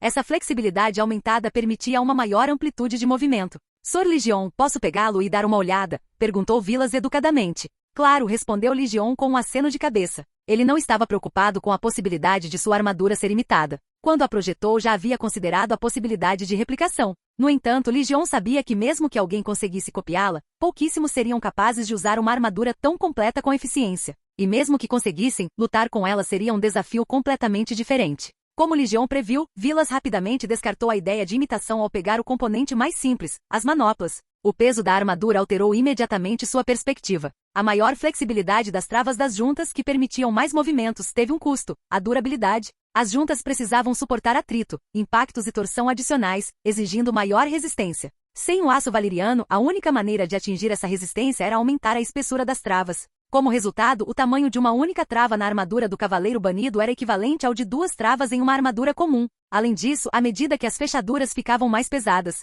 as placas de aço que as conectavam também precisavam ser mais espessas para evitar pontos fracos propensos a rachaduras. Esse efeito cumulativo tornava todo o traje 2 vezes mais espesso que uma armadura de cavaleiro padrão e mais que o dobro do peso. Para a maioria das pessoas, simplesmente andar com essa armadura já seria um desafio, quanto mais lutar com ela. Sr. Legion, você ainda consegue lutar com esta armadura? Vilas perguntou curioso enquanto colocava a manopla de volta no suporte. Legion não respondeu verbalmente, oferecendo apenas um leve sorriso. Vilas reconheceu a mesma expressão silenciosa e consciente que observara antes entre Vortimer e Legion, compreendendo imediatamente seu significado. Ele acrescentou com interesse genuíno, eu realmente adoraria ver Lord Legion lutando com esta armadura. Legion respondeu solenemente, então Lord Vilas deveria rezar para que encontremos inimigos suficientes no caminho, para a graça de Deus. Capítulo 80, a Torre Alta. Nos dias seguintes, Vilas passou a maior parte do tempo com Legion. Mesmo durante as reuniões para discutir assuntos relacionados à viagem a Godsgrace, ele convocava Legion para participar das discussões com os jovens e influentes nobres de Derite. Embora Vilas o incluísse nessas reuniões, Legion entendia que seus conselhos, mesmo que oferecidos, não seriam levados a sério por esses jovens nobres poderosos. Desta vez, quase todos os nobres e lordes aliados à Casa Tyrell enviaram seus herdeiros ou segundos filhos para acompanhar a jornada a Dorne. Além de estreitar laços com o herdeiro Tyrell, a viagem foi vista como uma oportunidade para treinar esses jovens nobres. Sempre que Legion participava dessas reuniões, ele vinha totalmente armado, até mesmo usando capacete, e permanecia em silêncio como uma estátua. Ele só respondia casualmente quando Vilas pedia sua opinião diretamente. Jardim de Cima atribuiu muito mais importância a esta viagem a Dorne do que a jornada a Porto Real liderada por Garland 6 meses antes. Para a ocasião, 2.000 soldados comuns foram mobilizados, juntamente com 300 cavaleiros andantes. Somando-se aos cavaleiros juramentados enviados por vários lordes para proteger seus herdeiros e segundos filhos, o número total de cavaleiros ultrapassava 500. Incluindo os assistentes e escudeiros desses cavaleiros, o número facilmente dobrava. Eram apenas os combatentes. O número de membros da comitiva, servos e pessoal de logística somava mais 1.000, fazendo o grupo parecer mais uma campanha militar do que uma delegação participando de um torneio. Vilas inicialmente se opôs ao seu pai, Lord Mace, quanto ao tamanho excessivo da comitiva, argumentando que apenas cavaleiros eram necessários. No entanto, sua sugestão foi rejeitada por questões de segurança. Até mesmo a Rainha dos Espinhos, que frequentemente desaprovava as decisões de Mace, o apoiou nessa ocasião. No dia seguinte, a função de Legion foi oficialmente atribuída, como muitos esperavam. Ele foi nomeado capitão da escolta de Vilas, com 20 cavaleiros sob seu comando. Não eram cavaleiros juramentados comuns, mas cavaleiros pessoais criados pela Casa Tyrell desde a infância, com lealdade inquestionável. Embora fossem formalmente 20 em número, considerando seus escudeiros e guerreiros auxiliares, Legion tinha mais de 100 homens sob seu comando. Inicialmente ele presumira que conquistar o respeito e a obediência deles exigiria demonstrar suas capacidades, mas isso se mostrou desnecessário. Os cavaleiros seguiram suas ordens incondicionalmente, provando ser ainda mais confiáveis do que aqueles sob seu comando em Tumbleton. Após receber um boletim meteorológico do Corvo Branco do conclave da Cidadela confirmando que não haveria grandes tempestades no mar de verão pelos próximos 2 meses, o grupo partiu de Jardim de Cima e começou sua jornada pela Estrada das Rosas em direção a Vila Velha. A rota para Godsgrace havia sido tema de discussões acaloradas nos dias anteriores. O próprio Vilas preferia viajar pela Passagem do Príncipe, passando por Sandstone, Elliot e seguindo para o norte para Ironvo Auditor, antes de virar para o sul, para Godsgrace. Essa rota permitiria ao grupo visitar os domínios de vários lordes dorneses proeminentes, fomentando a boa vontade e abrindo caminho para um acordo de paz. No entanto, a maioria se opôs ao plano, considerando-o muito perigoso. Muitos dos lordes dorneses ao longo desta rota tinham inimizades de longa data com a Campina, algumas envolvendo rixas sangrentas. Uma explosão repentina de qualquer um deles poderia colocar todo o grupo em grave perigo, com poucas chances de escapar. Depois de muita discussão, o grupo finalmente decidiu por uma rota mais segura, viajar para o sul pela Estrada das Rosas até Vila Velha, depois cruzar o mar de verão de navio até Lança Solar e, finalmente, subir o rio Sangue Verde até Graça Divina. A jornada até Vila Velha levou 19 dias e transcorreu sem incidentes. Com um exército de milhares, qualquer bandido na área sabiamente os evitava. O único problema para a Legião era que a marcha era monótona demais. Os cavaleiros que acompanhavam o grupo, no entanto, não compartilhavam do mesmo sentimento. Para eles, a viagem representava uma rara oportunidade de troca de habilidades. Todas as noites, após montarem acampamento, reuniam-se para pequenos torneios. Herdeiros e segundos filhos dos senhores e nobres aplaudiam entusiasticamente seus cavaleiros, criando uma atmosfera mais próxima de um passeio festivo do que de uma marcha militar. Legião havia alertado Vilas para conter os cavaleiros e manter a disciplina adequada dentro do exército, mas Vilas ignorou a preocupação, argumentando que as coisas ainda estavam sob controle e que era aceitável que todos relaxassem até chegarem a Dorne. Legião optou por não insistir no assunto. Em sua opinião, uma vez expressada sua opinião, cabia a Vilas acatá-la ou não. Não havia sentido em continuar discutindo. Durante o resto da jornada, Legião se absteve de oferecer qualquer conselho adicional. Suas interações se limitaram a dar breves instruções sobre os deveres de guarda de seus cavaleiros. Fora isso, permaneceu em silêncio, parado ao lado de Vilas como uma estátua. Se não fosse por ocasionalmente estender a mão para acariciar seu animal de estimação, Glory, alguém poderia confundi-lo com um boneco. A presença de Glory causou grande comoção entre os cavaleiros quando as tropas se reuniram. Sua reputação superava a de Legião, e muitos cavaleiros ouviram falar de Legião pela primeira vez por causa de seu animal de estimação. Embora a fama de Legião como maior espadachim dos 7 reinos fosse amplamente descartada como ostentação exagerada, os cavaleiros ainda estavam cautelosos. Depois de testemunhar Legião usar Glória para destruir um boneco de madeira vestido com armadura de placas durante o treinamento, ninguém ousou desafiá-lo. Vilas percebeu que Legião não se encaixava entre os cavaleiros e nobres do grupo. Apesar de seus esforços para preencher a lacuna, nem Legião nem os outros demonstraram muito interesse, e o assunto acabou sendo encerrado. Ao chegar a Vila Velha, Vilas planejou uma estadia de 2 dias. O primeiro dia foi dedicado a garantir navios suficientes para transportar o exército,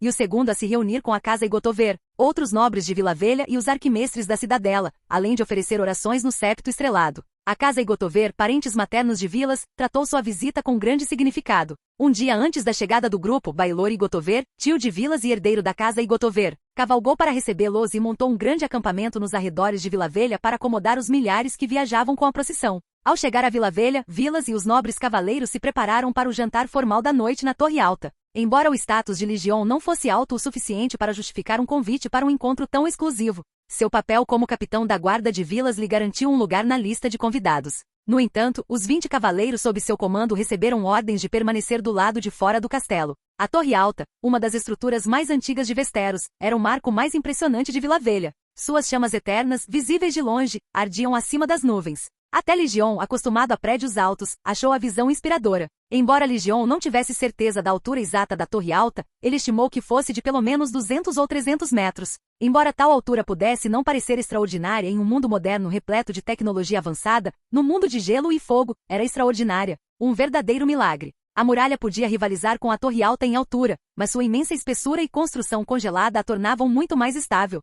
O frio extremo do norte transformou a muralha em uma estrutura de gelo quase indestrutível, impedindo seu colapso. A Torre Alta, por outro lado, foi construída com incontáveis toneladas de pedra, sem reforços internos como aço ou concreto. Sua fundação repousava precariamente sobre o recife costeiro conhecido como Ilha da Batalha, uma base que o senso comum sugeriria ser insuficiente para suportar o imenso peso da torre. Por toda a lógica, a Torre Alta deveria ter afundado no mar há muito tempo. Além disso, a Torre Alta ficava em um ambiente litorâneo quente e úmido, onde a brisa marítima corrosiva poderia facilmente degradar a maioria dos edifícios. No entanto, ela resistiu por milhares de anos, sem que sua superfície apresentasse sinais de corrosão, como se o próprio tempo tivesse parado. A única explicação plausível para sua existência duradoura era a magia. Li Jion suspeitava que a casa Igotover também soubesse disso. Ao longo de gerações, eles demonstraram uma forte obsessão pelo estudo da magia. O que divertia muitos era que seus vizinhos, a Cidadela, uma organização que rejeitava veementemente a magia, eram apoiados financeiramente pelos Torres Altas. A Cidadela considerava a magia um tabu.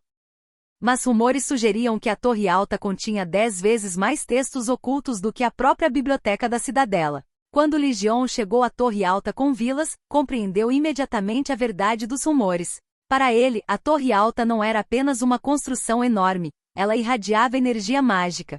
Padrões intrincados, semelhantes a runas de dragão, estavam gravados em sua superfície, imbuindo a estrutura de um poder sobrenatural. Li Jion também notou a presença de espíritos de dragões dentro da torre, energias raivosas, aprisionadas pelos padrões mágicos comprimidas e incorporadas à própria torre. Lendas afirmavam que a Ilha da Batalha fora outrora um covil de dragões, lar de vários deles, até que os ancestrais da casa Igotover os mataram. Reivindicaram a ilha e construíram a Torre Alta. Embora muitos descartassem isso como uma lenda familiar glorificada, Li Jion acreditava.